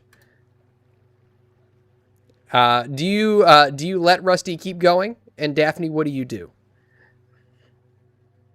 I'm in shock. I'm the hell that I had to go through just to lure him away from the gang. I guess I'll shoot a shotgun shot. Oh, From You want to kill this guy? no, I'm gonna shoot it in the air or just to the side to scare off the dog and make it go running. You realize that this is Dave's dog, right? I'm not gonna shoot the dog. I said I was gonna shoot it to the side. Okay. To scare Rusty. Lead the like, dog what- back into the warehouse. No, wait. Such I'm kidding. Rusty. incredible decisions being made right now. You fire the shotgun, blast up into the air. Okay, I can talk to Rusty. Rusty, it's the old friend, Daphne. I don't scare Yeah, Rusty. and I'll come running up after Rusty, and as soon as Daphne says something, I'll kind of I'll whistle again And and snap my fingers, and Rusty should sit. Oh, yeah, Rusty. Rusty gets off of Toddy, at which point he shimmies back on his ass and is just like, "What in the hell? Control your fucking dog!" As he's just like cradling his arm. Meanwhile, we are, well, I'm anyway, totally Yeah, going the different other direction. direction. When they just left when he sicked the dog on him. He's like, I don't know what the hell they're doing, Julian, let's go. Yeah, I also wrapped the box up in my jacket so it's not obviously a box. Okay. All right. You guys abscond along with Gladys, absconds with you into the We traffic darkness. Gladys that way. Oh no, Gladys totally would have went back and helped her because she was being trafficked. Come on now. No, we traffic Yeah. Gladys. She can't help. She's being trafficked herself. I Totally am different being direction. trafficked. No, Yeah. I'm kidding. She probably won't. She And you probably see won't that way. Toddy's just like, "I'll fucking sue you!" Ah! And you see he just kind of lays back down on the dirt and just like You need to kind of behave rocks yourself back and around forth. women. He recognized you were mistreating this young lady. She wanted it. She invited it. She came on to me. She asked for it. Apparently, the dog didn't see it that way. Ah! You better go on along and get that treated.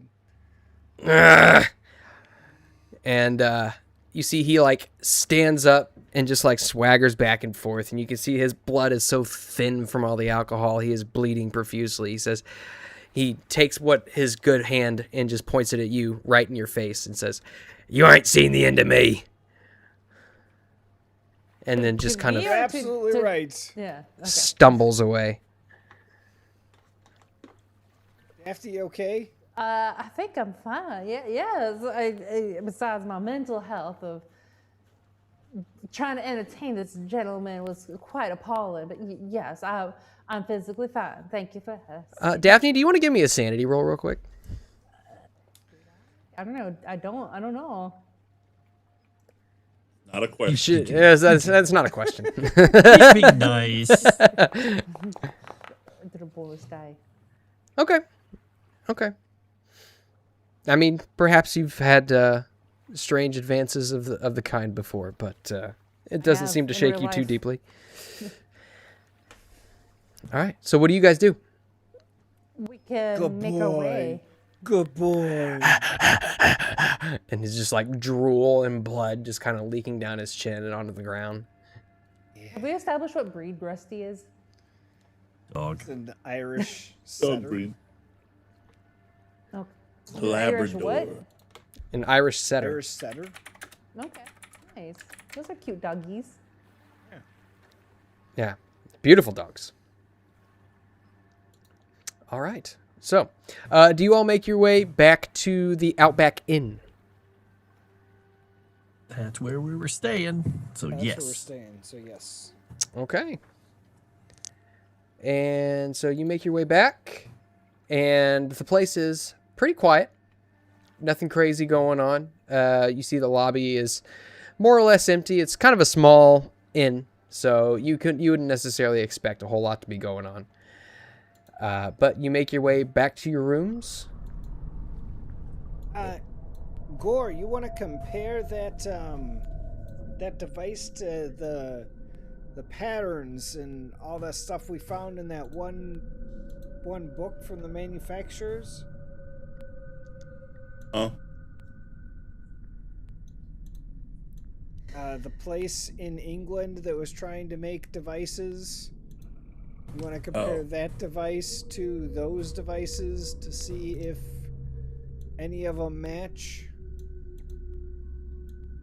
Does it match Moss? So you pull the device out from among the straw, and you can see it's a very odd device composed of machine rods, wheels, mirrors, and even like a small tube with a lens on it. It looks a little bit like... Oh, it'll show it. There we go. Looks a little bit like that. Oh. That's some alien shit right there. I stick my eye through the eye hole. You look through it, and Looks like a you barrel. don't really see anything. Twisted and turned it. As Figured you out it's you do so, as you begin to twist and turn it, you feel as though there's some sort of like a self-powering system, perhaps.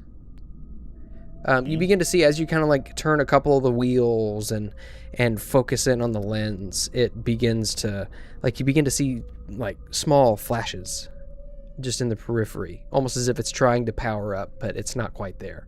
what do I roll to see if I can figure this year out? It'd be a hard mechanical repair roll. Ah, my favorite. Well, we're never gonna learn how this thing works because I don't think any of us know how to do that. Yeah, no idea. Knowing is half the battle.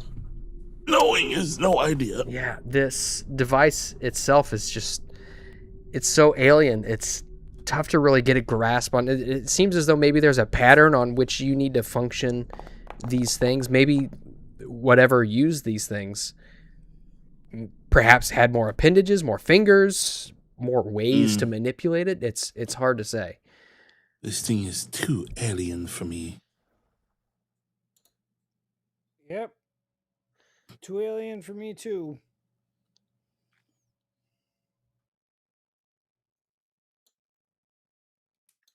And it doesn't match any of the patterns of anything we saw in the book.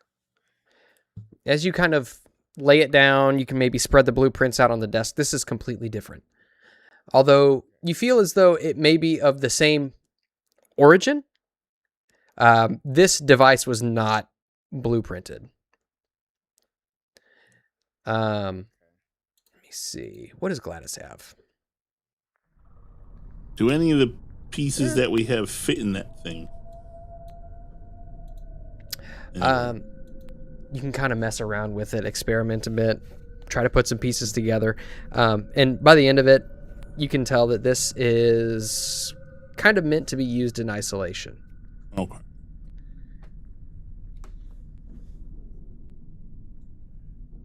I don't think they're related. Wait a minute. Here, let me see what I can do for you. And you see Professor Dodge kind of looks at it and sees... let me see... Where is... Not operate heavy machinery. Where is it? I forgot that guy was here. Too many skills. So did I. David Dodge? Yeah, David You Dodge. mean we didn't leave him in a gutter? And they gotta... He got attacked by a dog. Oh, wait, no. He says this damn thing, it's even beyond my... David it's Dodge not... doesn't have any luck? He's got... Well, he doesn't have a whole lot of luck. Maybe we shouldn't use it because we don't want you rolling our luck rolls. Well, do you... you know what? I'll leave it to you guys. He's got enough luck to succeed the roll. But I'll tell you, he doesn't have much more than that. I don't care. I don't want his head to explode in our room, quite honestly. If he's struggling with it, Oscar's just going to be like, yeah, maybe you shouldn't be pointing that at your own face. I want his head to explode. Of course you do. You're insane. Look at you. I Okay. really wish I brought that statue with for you, though. Spent... Could have fit in with all your decor. He's going to spend 23 luck to pass. Those look nice. Is Okay. he actually doing it? Okay. Yeah. He begins to kind of mess around with it. Oh, wait, no, never mind. He needs a hard success. So no, he doesn't have enough luck. My bad. That was false. Ah.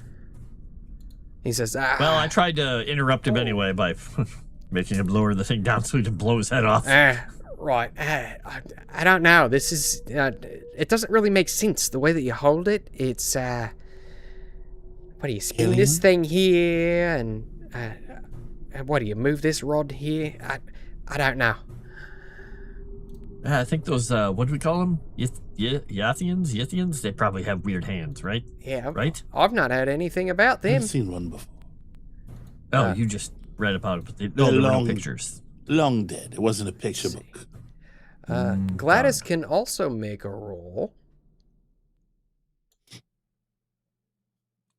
And see, would Gladys use a bonus die? They're only good for one show, so might as well, right? She ain't gonna miss it. Ooh, boy. Nar. Yeah, I thought for a second there you got a 004. I was like, oh. No, Lost not rolls versus when Ashton rolls. That's the difference. You can spend 74, 79 luck. No. Actually, let's see, 70. She almost That would be has a enough horrible luck. idea. She almost has enough luck. She would murder you. All right. Does anybody Where'd it go? else? Yeah. Does anybody else want to give it a shot? No, it's interesting, but I don't know anything about those kind of things, so. Okay. All right. Yeah. At this point, it's just. Just take it to random people in the street. Hey, try this. Let's not do that. That was a joke.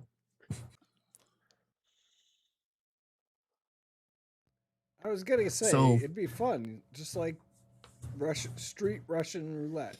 Right? Fun for us, yeah. Gonna show the ledger that he stole and show it to everybody and say, look, they're shipping things to other places. They have, there's somebody in Mumbai, and I remember Mumbai. I don't remember the other. Shanghai. Let me get back to it. Oh, there was somebody in Shanghai. Okay. Yeah, there's Hofeng Import-Export in Shanghai. There was the Pinhue Foundation in London. And there was someone named Aya Singh in Mombasa, Kenya. Okay. Have we determined that this is a consortium of cults working together for something yet? Or... Well, there's this little symbol. Yeah, next to Van them. Halen. Is Van Halen in charge of this whole thing? I think mean, this they're part. they're more down in Panama. Panama. Wah, wah. Let's do it. Very nice. Wow. We're putting things together. We're putting things together slowly but surely. So we've got to find out more about the sand bat. Does Daphne tell us about her conversation? I'd rather not. Not with Toddy, the women. You know, the one about the sand bat. Oh. Then Not the bridge and not the questionable knickers conversation. No. What you call me? I don't recall a conversation about the knickers, but God damn. Your underwear, your pantaloons. I don't remember encountering any of them. But Stop sagging them. Knickers, please, for everyone. I keep the knickers as far away as possible. But as far as the pub, when we were at the pub talking with that bullhound, I forgot her name, but I do remember I have a Harriet? bridge game with it. Harriet? Okay. There was a it Rose, a Harriet, and somebody else. She did give me a pretty strong drink, so I didn't want to be rude. So, but she did say it is dangerous encounters and there is creatures in a sand bat over there that people have gone mad being there. And it's best that the females stay behind because the men are feral. I if I guess you can call them that. So just to give you a little bit of a recap on what she had told you. A few Aboriginal Australians in the Great Sandy Desert are worshipping a bat god, and apparently a quite nasty one. Corpses have been found by caravans and drovers, and the victims were diseased and covered with hundreds of tiny puncture wounds. Well, that fits the bill. That's right. I remember there is a. She says the Aborigines are savages. That they have this deity. It's a bat god, and the locals, even people who aren't even locals, have been gone missing, and their bodies have been found. And exactly what you just said. But yeah. First of all, thank you to Feline Name for JJ for 25 months membership. Holy smokes. I got to ask, when was everyone's last, quote, hard success? We know it's been years for Erudi since they ended the personals on Craigslist. Accurate. Accurate. Allegedly. Allegedly. She also told Sure, you I got that a hard success too. yeah, there's been hard successes, but this was in quotations. She also told you that a master of a camel caravan is said to have actually seen the bat god, which he proclaimed to be the worst thing he had ever laid eyes on. She also told you that an Aboriginal tale was given to her by Johnny Big Bush, an Aboriginal Australian who she told you worked at least to the best of her knowledge, at Randolph Shipping Company. She also did say there's someone that we can get in contact that Good says that scoundrel who I was accompanying last night's shipping. You're talking about Billy? Is it Billy? I don't call it. Yes, I believe so. It was Billy. No. It's not Billy. It was not Billy. Yeah, okay. It was not Billy. No. So there's someone else. That's what I was getting at. But, well, wait, where they said this was happening, is this anywhere near where we were going to be trying to go? The place that we're trying to reach? Yes. So, Okay. Based on, and I think you guys, I think you all found a map of the Canning Stock Road. Did you not? Yeah. Because we were talking about going up to Darwin and then going over to the mining, whatever the hell you said it was, city outpost thing that's farther down the coast, and then heading in from there, possibly. Yeah. But there was something that we had found about that, yeah. Mm-hmm. So here's a map of the Canning Basin, and you can I see like maps. The Canning Stock Route is the red dotted line. Okay. The Great Sandy Desert is basically where they said that the sighting, this camel caravaner, had seen this quote unquote bat god. Got it. Okay. Which Yeah. checks Good out deal. because you were told, David Dodge actually had told you that there was a contact by the name of Robert McKenzie, who was mentioned in Arthur Meckwer's journal, who actually lives in Port Hedland. That's right. You also know that, based on the ledgers that you had found, that there were several packages shipped to one Mortimer Wycroft in Concudgery.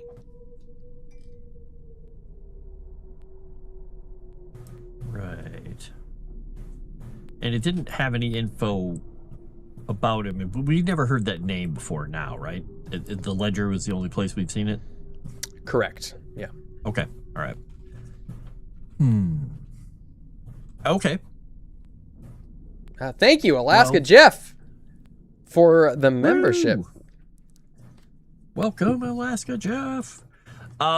So is our plan still to head up to Darwin to look through things, to check Randolph Shipping Company, and then head down the coast to Port Headland? Or what do you all want to do? Because is there a rail?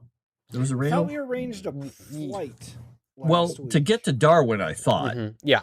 hmm Okay. Yeah, you had arranged a flight to get to Darwin. There is a rail which basically goes around the periphery of, of Australia, basically along the coast. Okay. So you But then we could easily get there by rail. Okay. All right. But then if we're going to do that, I guess the question is, if we're going to go to Darwin, then, fly to Darwin, take the rail down through the coast, which I think it shows it on the thing there. So you're in Darwin now. We flew to Darwin. I keep saying Darwin, I mean Port Hedland, because we were going to take the rail to Port Hedland, and I'm not sure if we were going to Country because we were doing this stuff before we headed out into the desert to this location. That was the plan still, everyone, right? Yeah. Okay, Yeah, so all right. we're in Darwin. We took that flight. We got here, so we need to take the train down to Port Hedland, and then from there, it looks like there's also a rail to Concudgery, and then from there we'd have to hike out. Yep, hike out, drive out, whatever it is that we do to get to wherever the hell this place is out there. Somewhere in a desert. In which case, currently we have a car. We got a car in town. Well, we had a car when we were in Sydney. Right. I'm assuming we had to turn that car back in when we left. But we did turn that car Well, we back flew, so yeah. So if we're here, we can probably find something in Port Hedland or Concudgery, but we need to talk to people because it's possible they may have more information on the actual location. There may be more stories. We may be able to narrow it down a little. We can talk to... I keep trying to call him Mycroft. Is it Wycroft? Wycroft. Okay. I got Sherlock on my brain.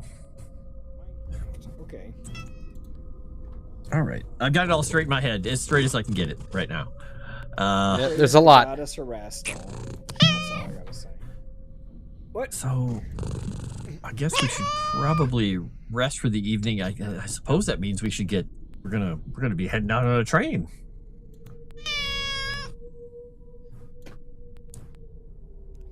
And Yes, find there's out, a I guess, train. if we have to make plans and buy tickets ahead of time, or if we can buy them. I don't know. Maybe Dodge knows if it's a better idea to get them ahead of time for the rail. Well, considering you're getting close to the one of the richest gold mines in Australia, it might be better to get it ahead of time, just so that way you can make sure you get a seat. I imagine there's all kinds of prospectors making their way out there. Good idea. How far? Gotta head how out and long do is that. this trip? It is. 3 years. Let's see. Then we definitely want a sleeper car. That would be. That was part of my question. Is it long enough where we want a sleeper car versus just a regular ticket? I mean, you're looking at by rail. It's probably close to 1,200 miles to Port Hedland. Or actually, it's probably closer to 1,500 miles, honestly. I'm looking at the map here. Here, I'll share this map with you. Oof. It's not close. No. Yeah. So it'll be We're going from Derby or Darwin? Darwin. Right? So you're at the very tippity top of Australia. And if you go, you also know that, I mean, there's steamships you could definitely take, which may shorten the trip. That's what I'm almost looking at right now. Yeah. Maybe it'd be easier if we took a Steamer. steamer. And David Dodge actually What? tells you, he says, the Kariyara and Nyamal call it Maripacernia, which actually means place of good water. It's it's a big port there. Is there a large Well, presence it's called of Port them there, or Headland, so it makes Yeah. sense that there's a big port there. It's not a huge population. Really, the Aborigines have more or less been put onto what do you Americans call them? More or less conservations, but they're more kind of reservations? Yeah. overseen by the Catholic Church, at least the Presbyterian Church, but not. I mean, most of the Aborigines who still live out in the bush. Ah. Other than that, I mean, the population of Port Headland, at least last I heard, was around 300. Oh, so not very big. So they probably don't have a landing strip if I can find some wonderful person around here to charter their plane. So sounds like we're going to try and find a boat. Actually, Port Headland is it's actually known for one of its landing strips. Really? Let me you know what? Let me verify that I'm reading that in the right place. Yes. Of interest may be the airfield constructed in 1921 at the Port Headland racetrack. Ooh, nice and new. All right. Well, Racetrack. we know what Oscar's going to do then. He's going to go try and find somebody that has a plane that's willing to fly up to 6 people and a dog. All right. I'll say, you know what? Dog. With deep enough pockets, you can get anywhere. So. All right. In fact, actually, if he can manage to convince somebody who works for one of his father's corporations to take them on one of the corporate, just cargo planes or whatever to get us over there, even better. He's still going to pay the guy a whole bunch of money and, hang out with him, but just completely convince him I think that delivery can probably wait a little bit. Sure. Just give me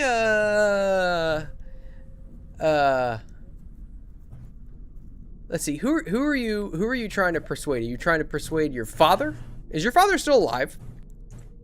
My father is still alive, but I haven't seen him for years because he doesn't really approve of me absconding with resources whenever I feel like gallivanting around somewhere. So I'm going to be talking to one of the guys who probably runs one of the operations around here, which might make it a little difficult for me unless I grease his palms extra. Okay. I would say give me a persuade roll. All right. We'll use one of those fancy dice because he's going to slather on a little extra money. And tell him he'll put in a good word with Father. Probably won't because Father won't listen. Hey, look at that. By the two. skin of my teeth. He says, hey, now the big boss, he's not going to like it too much. But it's all right. I never see him anyway. Hop aboard. I'm on board with you. Both ways. All right. Can we, when can we go? Morning? Is it better to leave in the morning? Do you need to leave tonight? How about, let's see. I could be persuaded to leave as soon as possible. I'm sure the airstrip wouldn't mind having a late night flight. Let me get right back to you. Hey, everybody. Who wants to sleep on a cargo plane headed to Port Headland? It's just as good. Eh? All right. A resounding. All right. This is- You're just going to say, do it. If you got some extra blankets to throw around in the back, all the better. Right. You see that David dodges and he straps his backpack really tight across his back. He says, right, let's go. Excellent. Yeah, ready. You And all, of course, when we're flying, he's going to, convince him to let him sit in the co-pilot seat and, help slightly, just navigate and do stuff. He can fly. He just can't fly complicated. Okay. He's got a basic skill. Okay. Give me a navigate roll. Navigate, not so good at. Let's see. I'm going to use one more bonus die because I've got a whole 17. Let's see, this is my last one. This is my next to last bonus die. Whoa! did Look it. at that. Oh my gosh, I navigated. Well I done. learned something. It's so much easier when the world is small and everything looks like ants. Looks Why? like a map. Here, you first had the map upside down. I thought you were going to take us to Victoria. Look at us now. You got us on course. Ah! All right. I'm just as shocked as you are. So, you all make the flight to Port Headland.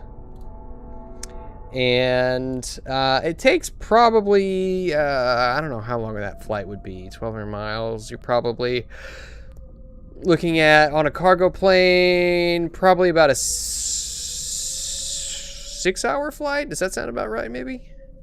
Sure, could even be longer with a little headwind, but yeah, probably the evening.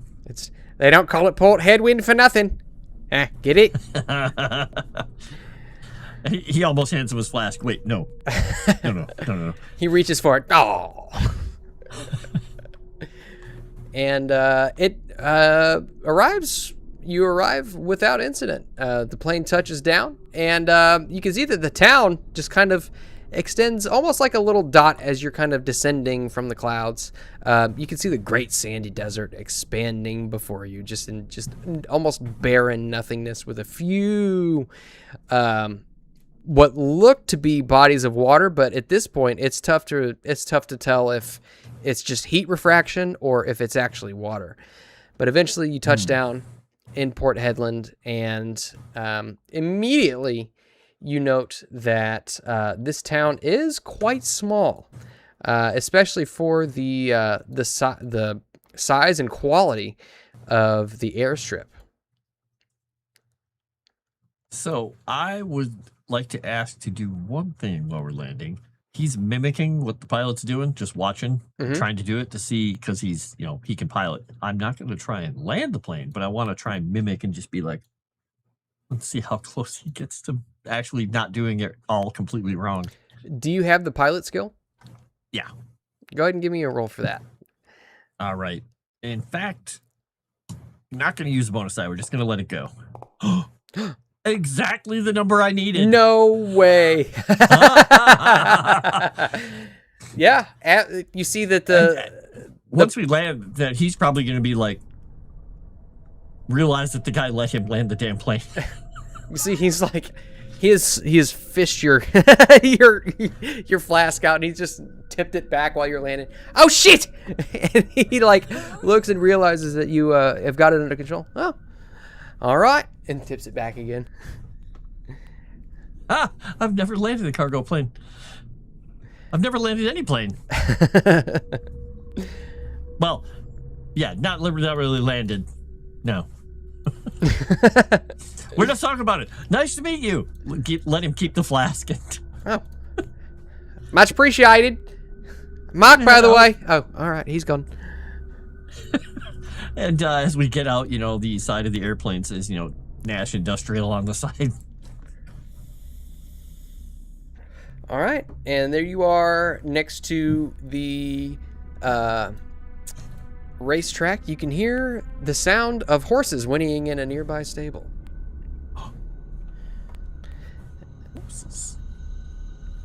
Well, where the hell do we go now? I'm so excited to get here. So this racetrack is a horse racetrack. What kind of racetrack do you think it was? These cars? Oh.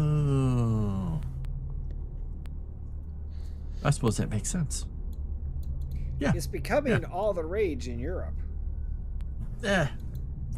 Europe. Yeah, you don't know about those 1920s car racetracks in Australia?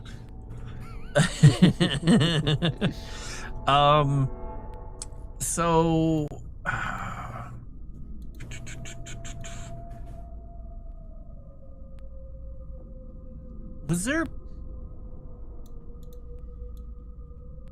were we meeting somebody here, or were we only meeting a guy in Concudry?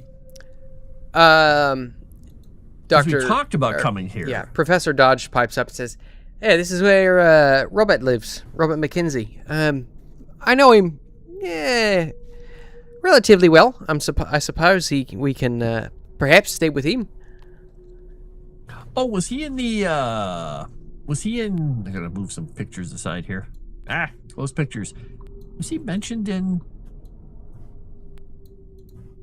some document we had here? Maybe not. Maybe I'm thinking of Wycroft. No, he's if you look at May 15th. Yeah. Okay, so he was in this guy's diary. Okay, got it. Yeah. All right. So it does. Oh my gosh, there's so many names to remember. Kenzie about the city. That's right. He saw the photographic play. He was the flabbergasted guy. Okay, good. Oh, right. Oh, well, he's gonna probably find this and point over at Julian. That thing, pretty interesting. All right. So, do you all make your way to Robert's house, or what's the plan? Yeah, I mean, it sounds like it's probably the best bet, and then we can find, because he'll know about the area, and then we can maybe find a place to, get rooms before we head off to Concudry or wherever the hell we're gonna go. Okay. Along the way, perhaps it's not a very big town. Most everything is within walking distance. But you make your way around. You do see that there is a Gold Rush Inn in town. Very small, modest building. You also notice that this area is actually quite nice. It's the plant life here is pretty vibrant. And it doesn't seem quite so dirty, dusty, and nasty as Darwin did. But eventually you do come to a very modest home. And let me check something right quick here. What is the guy who had the diary was also a Mac something, so they're all these Scottish Mac men. Yeah. So actually, I'm looking at his credit rating now. He's actually relatively well off. Oh, good. You come to one of the nicer homes in town, 2 stories, multiple rooms on each floor with you can even see like a circular window which would indicate like an attic up top. Got it. And you see David Dodge goes up and raps on the door, a large bronze knocker. Knock, knock, knock, knock, knock. And eventually somebody comes to the door. And you see... let's see, do I have his picture? I think I got his picture. Robot. Yeah, Robot. You see, eventually, a very tired man comes to the door, and you look at your watch. It's probably about 6 in the morning. This gentleman answers the door. The mining engineer, Robert B.F. McKenzie. Says, "Aye, who is it? What are you...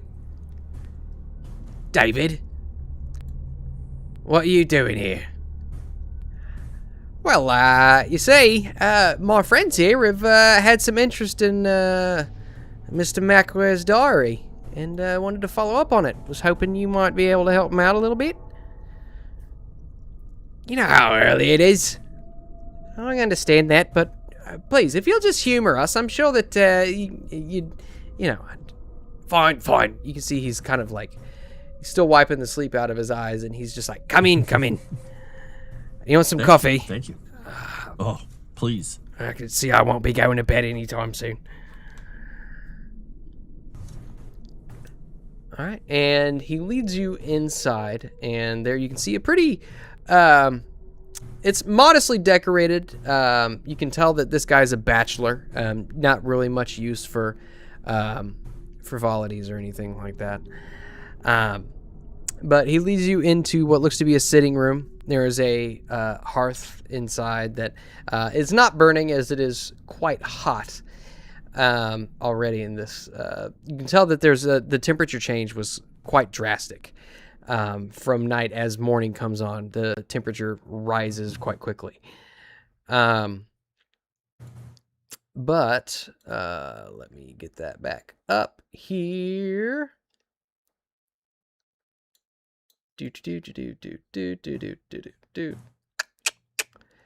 And he sits you all down in what looks to be a sitting room and heads off to the kitchen to make some coffee.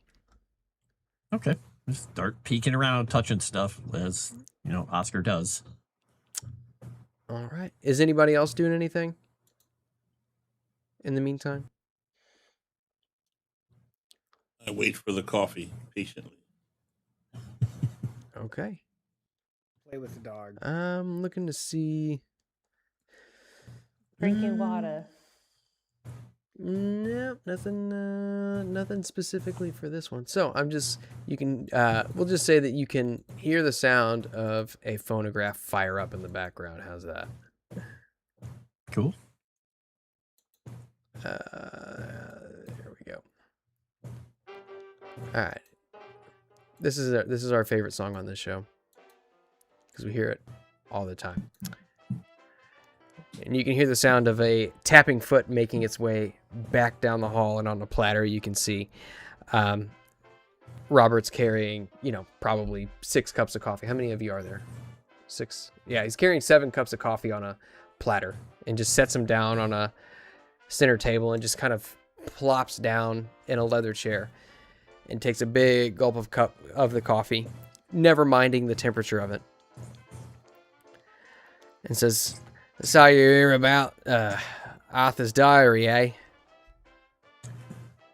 Yeah, and a few other things. We read about the diary. We heard about everything that he saw. I mean, the plates he talked of that he mentioned at the end that you were very surprised by. The flabbergasted is, I think, the word he used. Aren't there anymore, but we have an idea of where this is, and we found a few other things that are interesting, including this. He shows a little sketch of the little bat symbol and shows starts bringing things out excitedly. The ledger, the all this information. We found a device. Oh, you found a device? Wait, hold on. So this is all spawning from Macwa's diary? Yeah. Well, I mean, this is all great and dandy, but I'm not aware of that. And he points at the device. He says, I'm not sure exactly what it is, but It's a survey device made by ancient aliens. you see he begins kind of fiddling with it. Do you mind? Oh no, please do go ahead. Just try not to point it right at your head. We don't know what it does. Yeah, perhaps it's dangerous. I don't know. Here, you take it. Good way to dissuade him from trying it out, old boy. I don't want to see people's heads explode. Yeah, How well, do you know the heads are gonna explode? It might just take out their eye. I'm pretty sure it's a survey device, not a head explode device. Yeah. It might allow That's them just to be what able they to wanted see you to the think. Navigation trails better. So wait a minute. So all of this you're telling me, you'd found information about a cult out in the Great Sandy Desert near the Canning Basin? Yeah, she heard a story from some of the ladies in the bar in Darwin. And we heard stuff as well. Really? Mm-hmm. Well, I mean, Macware and I, we back in 21, we'd planned a survey out that way, but unfortunately, he died of the pneumonia, or I'm sorry, influenza. I get my sicknesses mixed up. I thought it was the consumption. Yeah, I mean, he consumed a lot, but it was the influenza that got him. Sorry, that was. But I mean, you know, what the pictures that he showed me were quite convincing, and I was ready to go out there and look after it, but unfortunately, I was not. I'm not about to go out there by myself.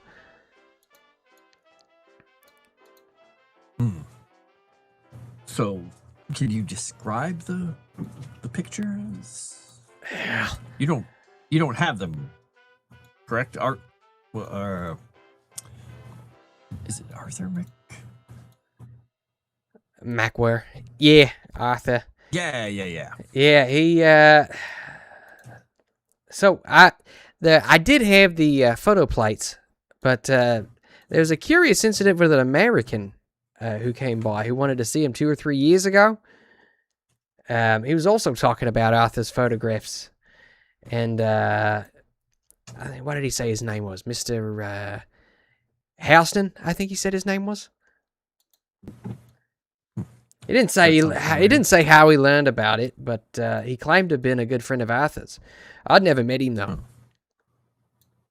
Interesting. We ever heard that name? Houston? Mm-hmm. Probably not. No. Okay. Huh. Interesting. So you think he headed out this way or out there? I mean, stands to met with him? reason I never saw him again, the bastard. He took my photo plates and I never saw him again. Oh.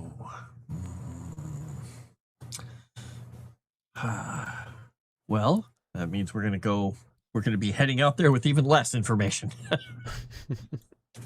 Unless there's anything else you can share with us. I mean, we have the coordinates in the diary. The coordinates. Let me see. Yep. He takes I guess you have the diary with you, you said, right? Yeah. You show him the diary, the March 23rd entry. Yeah. No, that's exactly where it's at. I remember it like it was Okay. yesterday. Wow. Interesting. When you headed out there, did you just head from here? You just got horses or a truck or camels or whatever? Well, I mean, I never made my way out there, but I mean, I heard stories and stories from Arthur about where it was, and he pointed out to me, had it marked on maps, everything. Okay. I mean, I can help you prepare if you'd like. Well, that'd be great. I can perhaps Sorry, arrange can't for do vehicles for collection at Concagery. I know some people out there who've got some Daimler light trucks. Supplies, whatever you need within reason, obviously. And there's an outfitter out there who might be of use to you. Wycroft, his name is. Oh, we've heard that name before. Oh, really? I guess he's more famous than we thought.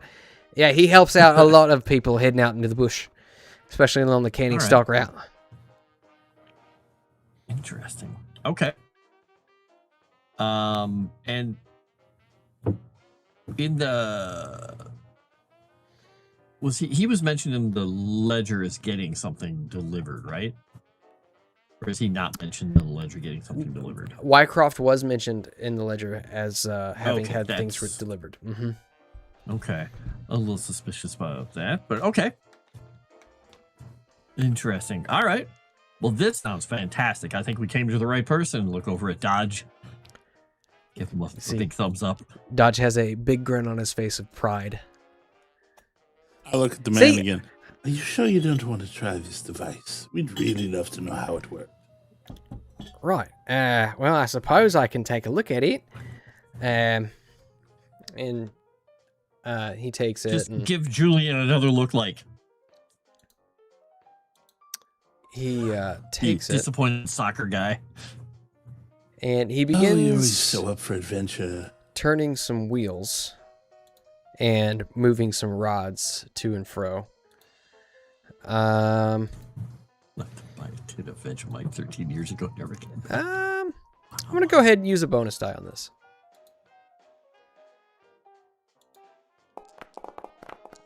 Got this. Oh, you got it got too. this. See? And So you see, glad. he begins like he takes it and turns a couple of wheels and holds it at a strange angle and just begins like manipulating a rod with his pinky while turning another wheel with his index finger of his opposite hand as well as his pinky, and he's just like, and it begins to, you can hear it kind of begin to very quietly vibrate, and he kind of like jumps. He's like, oh, well. It seems like I got it working. I'm not sure what it is. It's got batteries in it or something. This man is a genius. Hands it back over. Yes, he is a genius. I tell him to show me what he did, and then I do it. He says, oh, yeah, you just take it, and you hold it this way, and you rotate here and push this rod up with the thumb. Ah, okay. And I do that and look in the eyepiece. I'm holding up the ledger a little bit just in case this is Gallagher. Okay. Dr. Gore, would you give me a power roll, please? Uh-oh.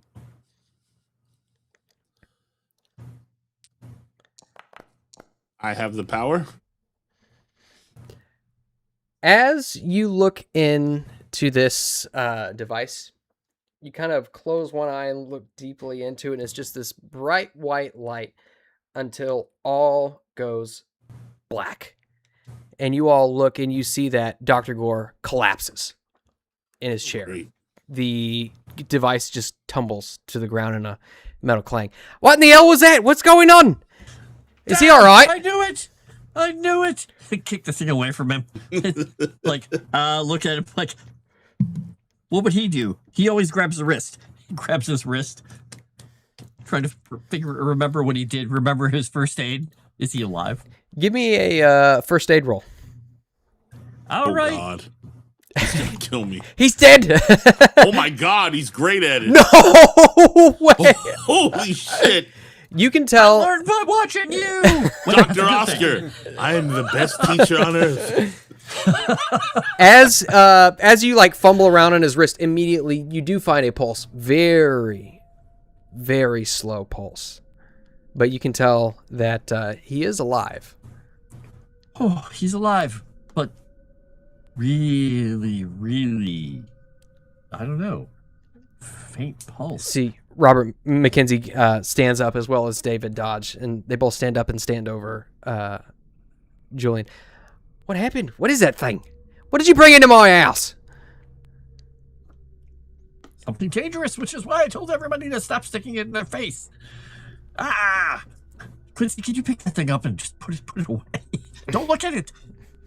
Oh, here, let me look at it. No. No. Okay. So this is just a room full. This is going to be Oh, the left from Mom and Dad wishy Save looking the at World. This is how the game ends. Everybody looks in it. Everybody's just Here. sitting in a black Here, room. Gladys. Here, First time, you huh? take this. Gladys, you take this for safekeeping and make sure that you keep it away from anyone from looking inside of it. Because you're very good at being protective over us. Play keep away. Get Julian over to a couch with help from somebody who's strong, like Daphne. Yep. I'll help. Oh, I him mean, Quincy. Get Well, you're busy Dr. handing Gore stuff to to that. people. You just have Daphne help as best she can until Quincy shows up, probably. All right. Oscar's I not think strong enough to Daphne's pick up stronger Julian. than Quincy. What's your strength, Daphne? Let me check my strength. Your strength. 45. I'm 45. Oh, barely stronger than Oscar. But That's not saying I'm- much. I've been doing well with my bonus die, so you know. Okay. Well, we manhandle him onto the couch as best we're able. Just put I don't know, get a cold compress and put it on his forehead. That's what Mother used to do. That's it. Good enough boss. for Lights Mother. out. It's good enough for him. What's that you say, JT? I said that's it. Lights out. It's lights out. Sleepy nighttime. I learned nothing. I learned how to get knocked out. Yeah, at this point, you are just unconscious. Even You with learned how to not be succeeding conscious. the power roll. That wasn't high enough success. I wonder what would happen if I botched. Ooh. But he didn't lose any Gallagher. hit points, correct? Yeah, I mean, you would. So, I mean, just for future reference, well, not for future reference, but for reference, that roll would have required an extreme success. God damn. And just to be clear, he didn't lose any hit points. He just went unconscious. Correct. Yeah, he's just. So it's just probably just a matter of lights out. we got to take time. Yeah, we gotta take care of him. Well, he's you gonna know- have some trouble in the desert. We probably need to rest anyway. You know, this sounds like something that we could just can. Do you have an extra Mr. bed? Mackenzie, can we just kind of crash here with you? Yeah. No. That's fine. Yeah, there's Got a some few extra beds like- upstairs. Oh, you got beds upstairs. Okay. You got any extra? Well, I guess we got some sleeping bags and stuff. We'll kind of stay down here on the floor, and maybe we'll let the ladies have the bedrooms upstairs. Right. Yeah. No, that's fine. Just get him somewhere. Keep a cold press on him. I mean, as long as he's alive, I don't want anybody dying in my house. Yep, he's alive. Rusty, give him some good old puppy licks. That always works. To quote ley lines, not a corpse. All right. And so, I mean, at this point, it's probably about 6 a.m. If you want, you could just rest through the day. You probably didn't get a whole lot of sleep on your overnight flight. But that's up to you. Yeah. Yeah, since he sounds like he probably wants to rest as well, I think it's a good idea to just, sit out the heat of the day and see if Julian comes to his sense. Do I at least get a good rest? Oh yeah, your body is motionless and is still stable. You're not harmed. You're not hurt. You are just not there. Oh, that's not good.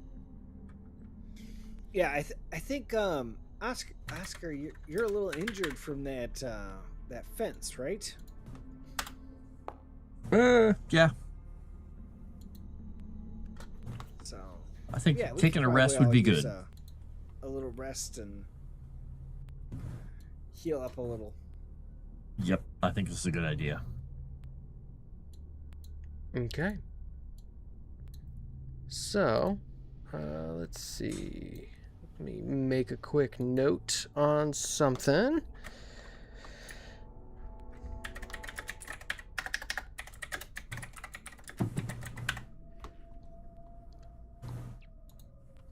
All right. Perfect. So you rest through the night. Any hit points that you are, well, if you're missing a hit point, you can restore that. Let me look at Gladys. I'm pretty sure she's at full health. I almost killed myself by setting my hit points to 0. Oh yeah, no, she gets a hit point back. All right. In fact, I think she actually gets another hit point back too, because Yeah, Gladys isn't or whatever the injury is anymore, right? no, she doesn't have she no longer has a major wound. Yeah. Daphne doesn't have a major wound. No. Is Daphne getting normal healing? Yeah. Daphne's Thank getting normal God. healing, and yeah, I mean it's with the combination of miracle and rolls and everything from the last episode in England. I mean, it's a miraculous recovery. It might almost reinvigorate one's belief in God, so to speak. Or Julian's medicine. One or the other. Surely it's not just the power of man who's able to heal someone at such a pace. I'm more than But you guys rest through the day. I mean, You wake up kind of in a sweat as it is quite hot out. Even for, just being March. As of right now, it's March 12th. Even this early in the year, it is already quite hot out. But you wake up kind of in the early evening, probably late afternoon, maybe. And you go and you check on Dr. Gore. Still lights out. Maybe we should open a bottle of whiskey for him to wake up. I'm gonna see if he has any smelling salts, so you just start looking around for anything and just open things and like, nope. Yeah, You don't have he's a got Snicks? some of those syringes You don't have a over there. Snicks handy? Maybe just throw some of those syringes in him. Just pump him full of drugs and something will click. I think it's a horrible idea. That's why you're So not a glad doctor. I'm the doctor. Exactly. Sleepy doctor. Yeah, see if I can find some smelling salts in there, and if I do, then, wave them under his nose. Yeah, well, would you have smelling salts there, Doctor? Yep. Okay, no effect. And having tried them myself, I'm like, whoa. Okay, he is out. What the heck do we do? Can we check his reflexes? Isn't there like a thing where you check people's reflexes, like you break their knees or something, or you? No, we did this for my grandpa at one point when he was passed out in the backyard. He picks up Julian's hand, holds it over Julian's face, and just lets it drop to see if it actually slaps. If he drops it on his own face, because a person who's faking would normally not let themselves get slapped in the face. Yeah, there is the next time one of you were injured and retarded. no. There is zero muscle function, but I like how you say that. Next time we are injured and retarded. Sometimes one falls the other. We're either injured or retarded. Well, normally you get injured because you're retarded, but Yeah, usually they go hand in hand. right. If I could have everybody make me a spot hidden roll right quick. Uh-oh. Are we gonna find a Gerald in the corner? Don't suck at it. I'm gonna succeed. I mean, I'm rolling. There go my dice. Whew. I'm not gonna succeed. Woof. Look, a ducky. Very quickly, as you're kind of glancing about the room, Daphne, you look and you can see that it looks as though some books in the room in which Dr. Gore is staying have fallen off the shelf and just lay on the floor open.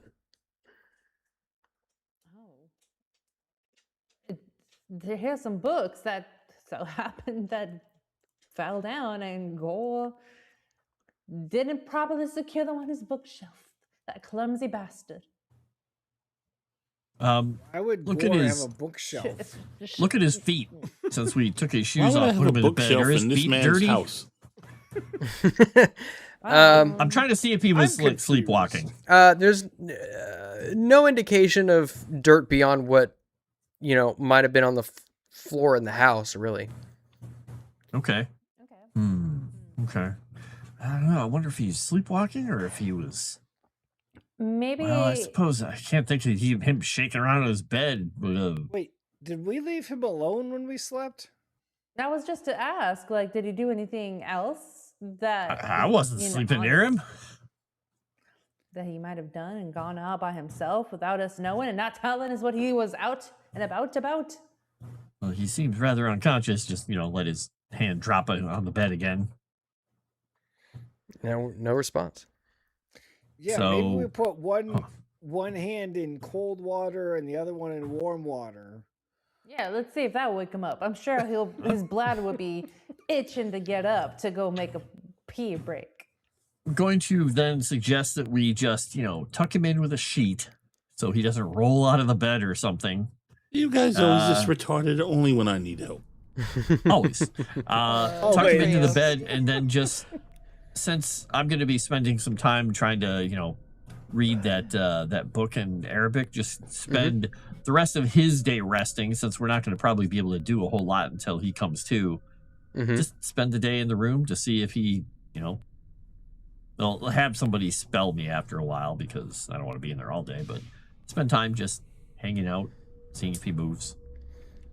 Yeah. Making sure he gets, water on his lips at least so he doesn't get too parched.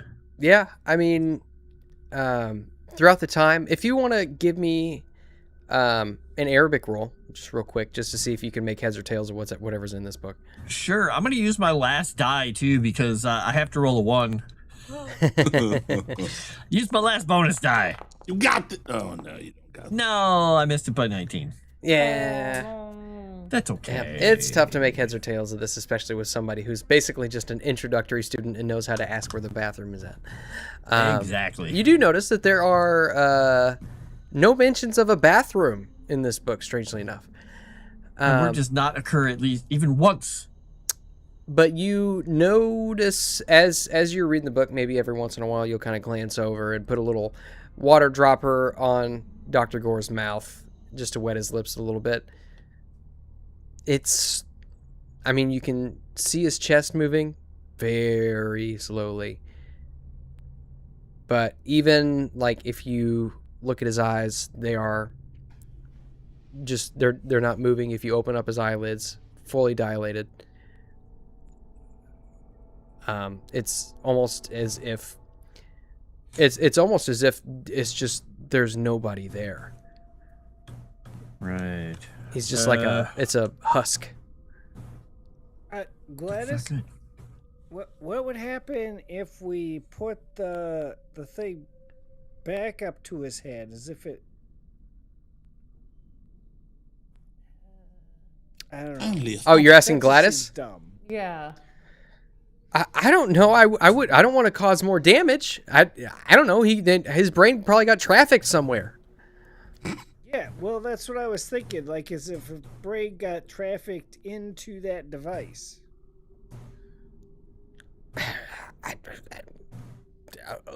Look, I don't know. All I know is that I don't know Egyptian, and that's what's preoccupying me right now. I don't know anything else.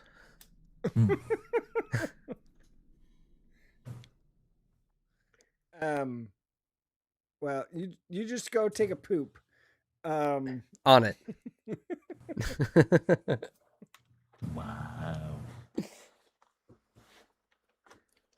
I mean, that's what got him in there in the first place. I don't know if it's a good idea. I don't know if you think he's trapped in there in that little device or something. I mean, give it a shot. I'm not really a fan of this idea. Well, I didn't think that's I'd be the one worst that getting could trafficked in this game. happen. Is that it blows off his head? I mean, Yeah. you're right. That sounds like a horrible idea. Let's leave the device alone. We won't worry about that. We'll just worry about making sure that he's got enough water to, well, I guess stay alive. All right. What's his pulse at? It's below normal. Probably. I mean, if you were to take his pulse, you guess probably somewhere in the 35 to 40 beats a minute range.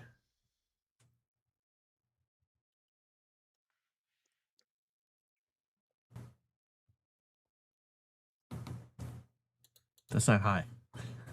No. So what would I know?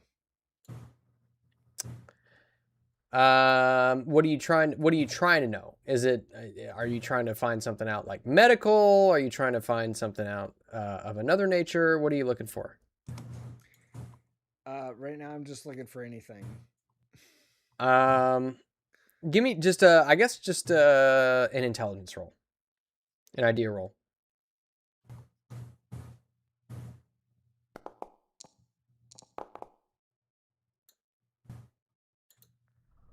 Okay. You have, unless you want to spend 8 luck. No, not for this. Okay. You have no clue. No idea what's going on. I'm gonna go peek at those books, by the way. Anything special about them? They're not pushed out in interstellar fashion, giving me some kind of a binary tesseract code or time and bars. As you're looking around, you see that there is a copy of Crime and Punishment, the County Monte Cristo. You see that there is a book on local Australian flora that all seem to be poured through, but nothing so relevant to the current situation. Weird. Gonna take those books and put them off to the side on a chair and just stack them up nicely. And then going to gonna go and see. You said there's a fireplace, right? Yes. Yeah, downstairs there is. Go downstairs, get a handful of ash that's cold. Mm-hmm. Go up there, and then on the bookshelf, just blow it on all of them, so it looks like there's dust on all the shelves. Mm-hmm. Just so if something shoves more books out or does something, or if something happens, then maybe I can tell something about it. Maybe there'll be a trace. Who knows? Yeah. Just setting it up for later. Yeah, absolutely. Easily enough. No rolls required. You do that. Kind of Just wondering if he's trapped somewhere else, and then he's just gonna say to the bookshelf, Julian, if you're in there somewhere, send me a message. Okay. Oh, you think he's a ghost? Leave the room. I don't know. Right. Who knows? Maybe his soul got sucked out of his body. He's wandering around right now. Does it feel cold next to you? I don't feel an extra spiritual force choking me, do I, Moss? No. Everything seems And normal. we know it would be. Homer and Bart. Yeah, I'm just gonna leave the room at that point because I'm gonna go spend some time not sitting in the room with him. Okay. And about this time, Dr. Gore, you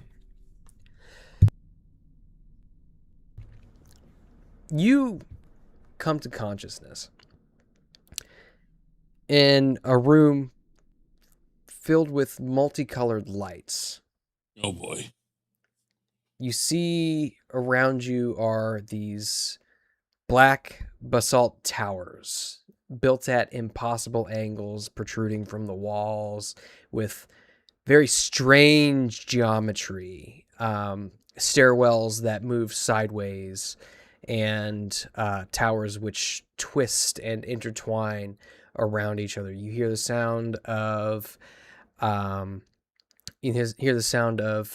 great wind kind of pass by you, and in response you hear this the sound of these like gurgles and guttural emissions and clicks and clacks, and somehow you understand it.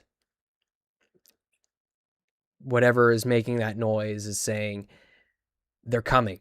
They're coming.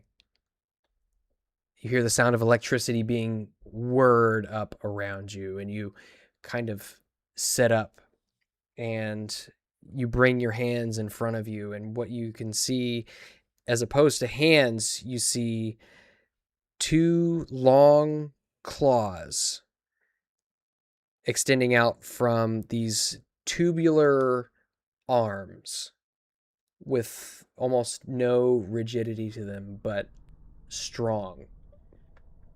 And is there any reflective surfaces nearby?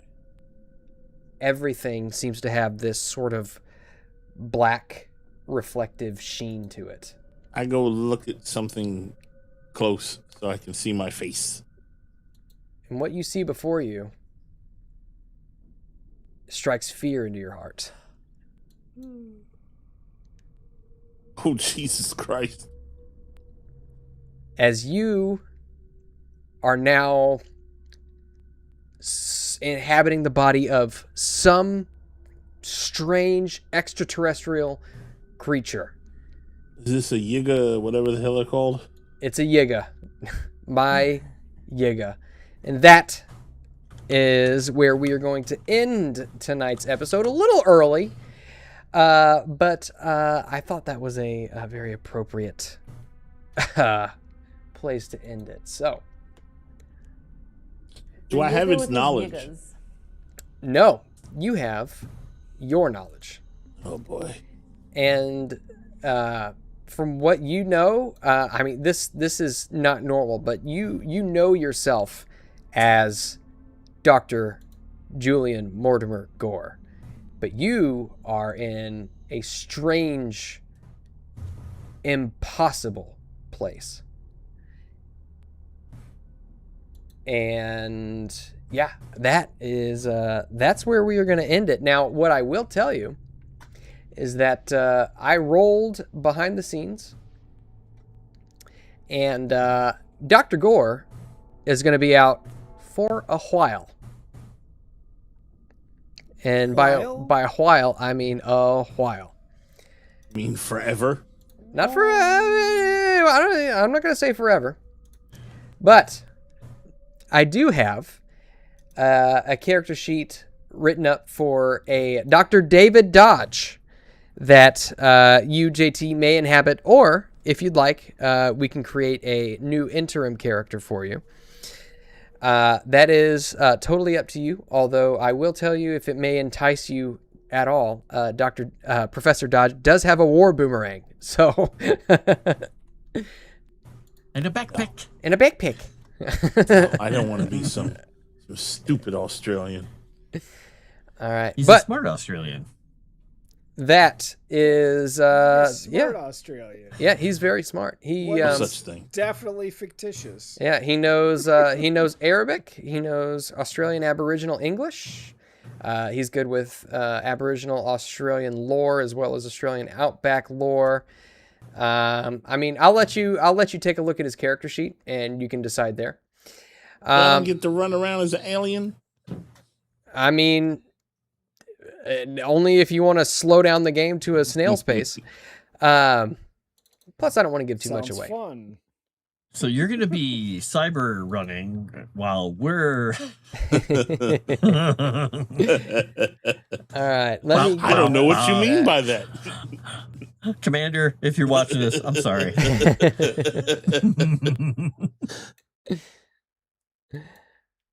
All right. So, why don't we go around the horn and you guys can let everybody in the chat know where you can be found, what you're up to. Yeah, let's start off with Mr. Yith himself, JT. Wow, apparently I could be found in some alien world, snacking on flying little critters, which wasn't expecting that. Gotta say, wasn't on my bingo card. Is that on your bingo card, John Gordon? What's today? Monday? Come check me out tomorrow night on Seasons of Ghost right here on this here channel. Same bat time, same gay channel. I mean, same Erudi channel. Excuse me, I get the two names mixed up sometimes because they're so similar. And then Wednesday night for Kaiju Watch. And then for a special presentation of Miami by Night on Thursday on my channel instead of Friday because Mega will be away for 2 weeks. So we're going to get in a Thursday game to make up for it. And then, the rest of the stuff is whatever. And I will pass it to Mr. Wizard himself. Know me. I love it. Guys, I am a level 37 mage. So, yes, I am a wizard. You can catch me on the GCA every Wednesday at 8:30 Eastern. Thursday, I'll have a cooking show. I missed last week because I was busy, but this week I shall have some ingredients made to make a delicious dish. I don't know what that blowing is. That's It's frost frost. background noise. Okay. I was just like, am I going crazy? I am crazy though. But yeah, just catch me there. Follow me on X at Know Me Without You, and then I will pass it to the real wizard, whose beard is better than mine, Frost. Hi. Sorry about all the noise. There's noises. The best part about this is Oscar was right about something for once. The worst part is that Oscar was right about something for once. Yeah, he's right about something for once. Wait a second. Wow. And I am Frost. You will not find me in some Yithian city doing Yith things with my claw hands. And Oh man, this thing is going to be exploring your body with your meat hands. Oh boy, good luck, Julian. So you can find me all over Moonskull. You can find me on Tales from the Dragon's Tavern. Upcoming. Right now you can't, but soon. At some point in the future. And you can find me on JT Savage Talk channel, and also all my links in my link tree where I play games and get myself killed in all kinds of fun ways. It's really exciting. And I'm going to throw it at the Dog Whisperer Dave. Dog Whisperer Dave. Hey, Tarkin is very well trained, I must Nice. say. He is the bestest of dogs, and he does what he's told when he's told. And when he's not told, he does very interesting things. It's actually an old dog now, so he actually sleeps a lot, which is great. Teach many new tricks. There was a trick we worked on the other day. He hasn't quite got it. But the best thing is just to teach him to go to different places in the house on command. Nice.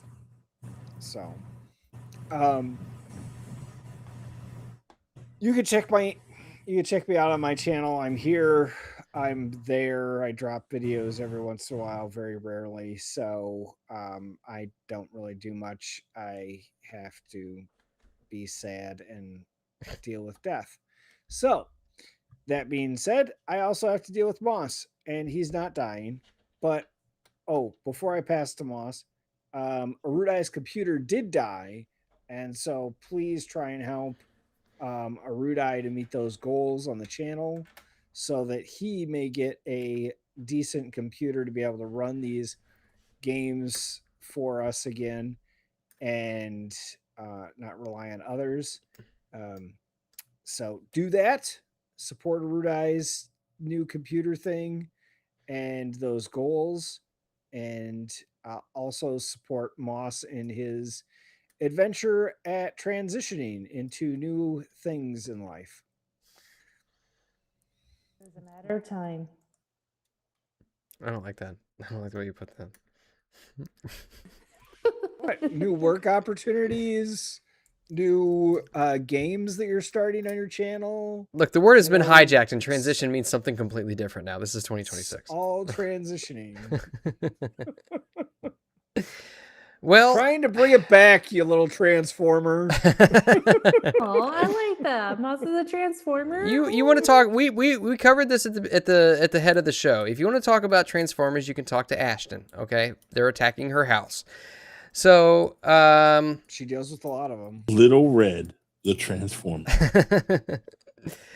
So yes, you can find me obviously here on Monday nights, and then currently I'm on Sanguine Destiny over on my channel, Tales from the Dragon's Tavern, mine and JT's channel, or not JT, sorry, JJ's channel.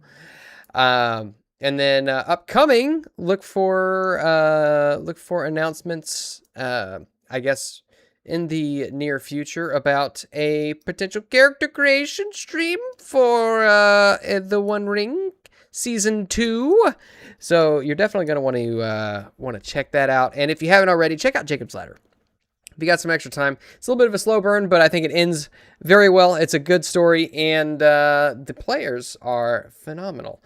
And I think with that, that's all I've got for you. So if you haven't liked the stream already, please do so. If you haven't subscribed already, please do so. Do what you can. Help Erudi out. Help Assista out in getting a new computer. And support Legend Seeker if you can find it in your heart, because we're doing good things over here. And with that, I suppose it's time for me to bid you all adieu. Auf Wiedersehen, Gesundheit, and God bless. Later. Gotta find the right transition. There we go. Here we go.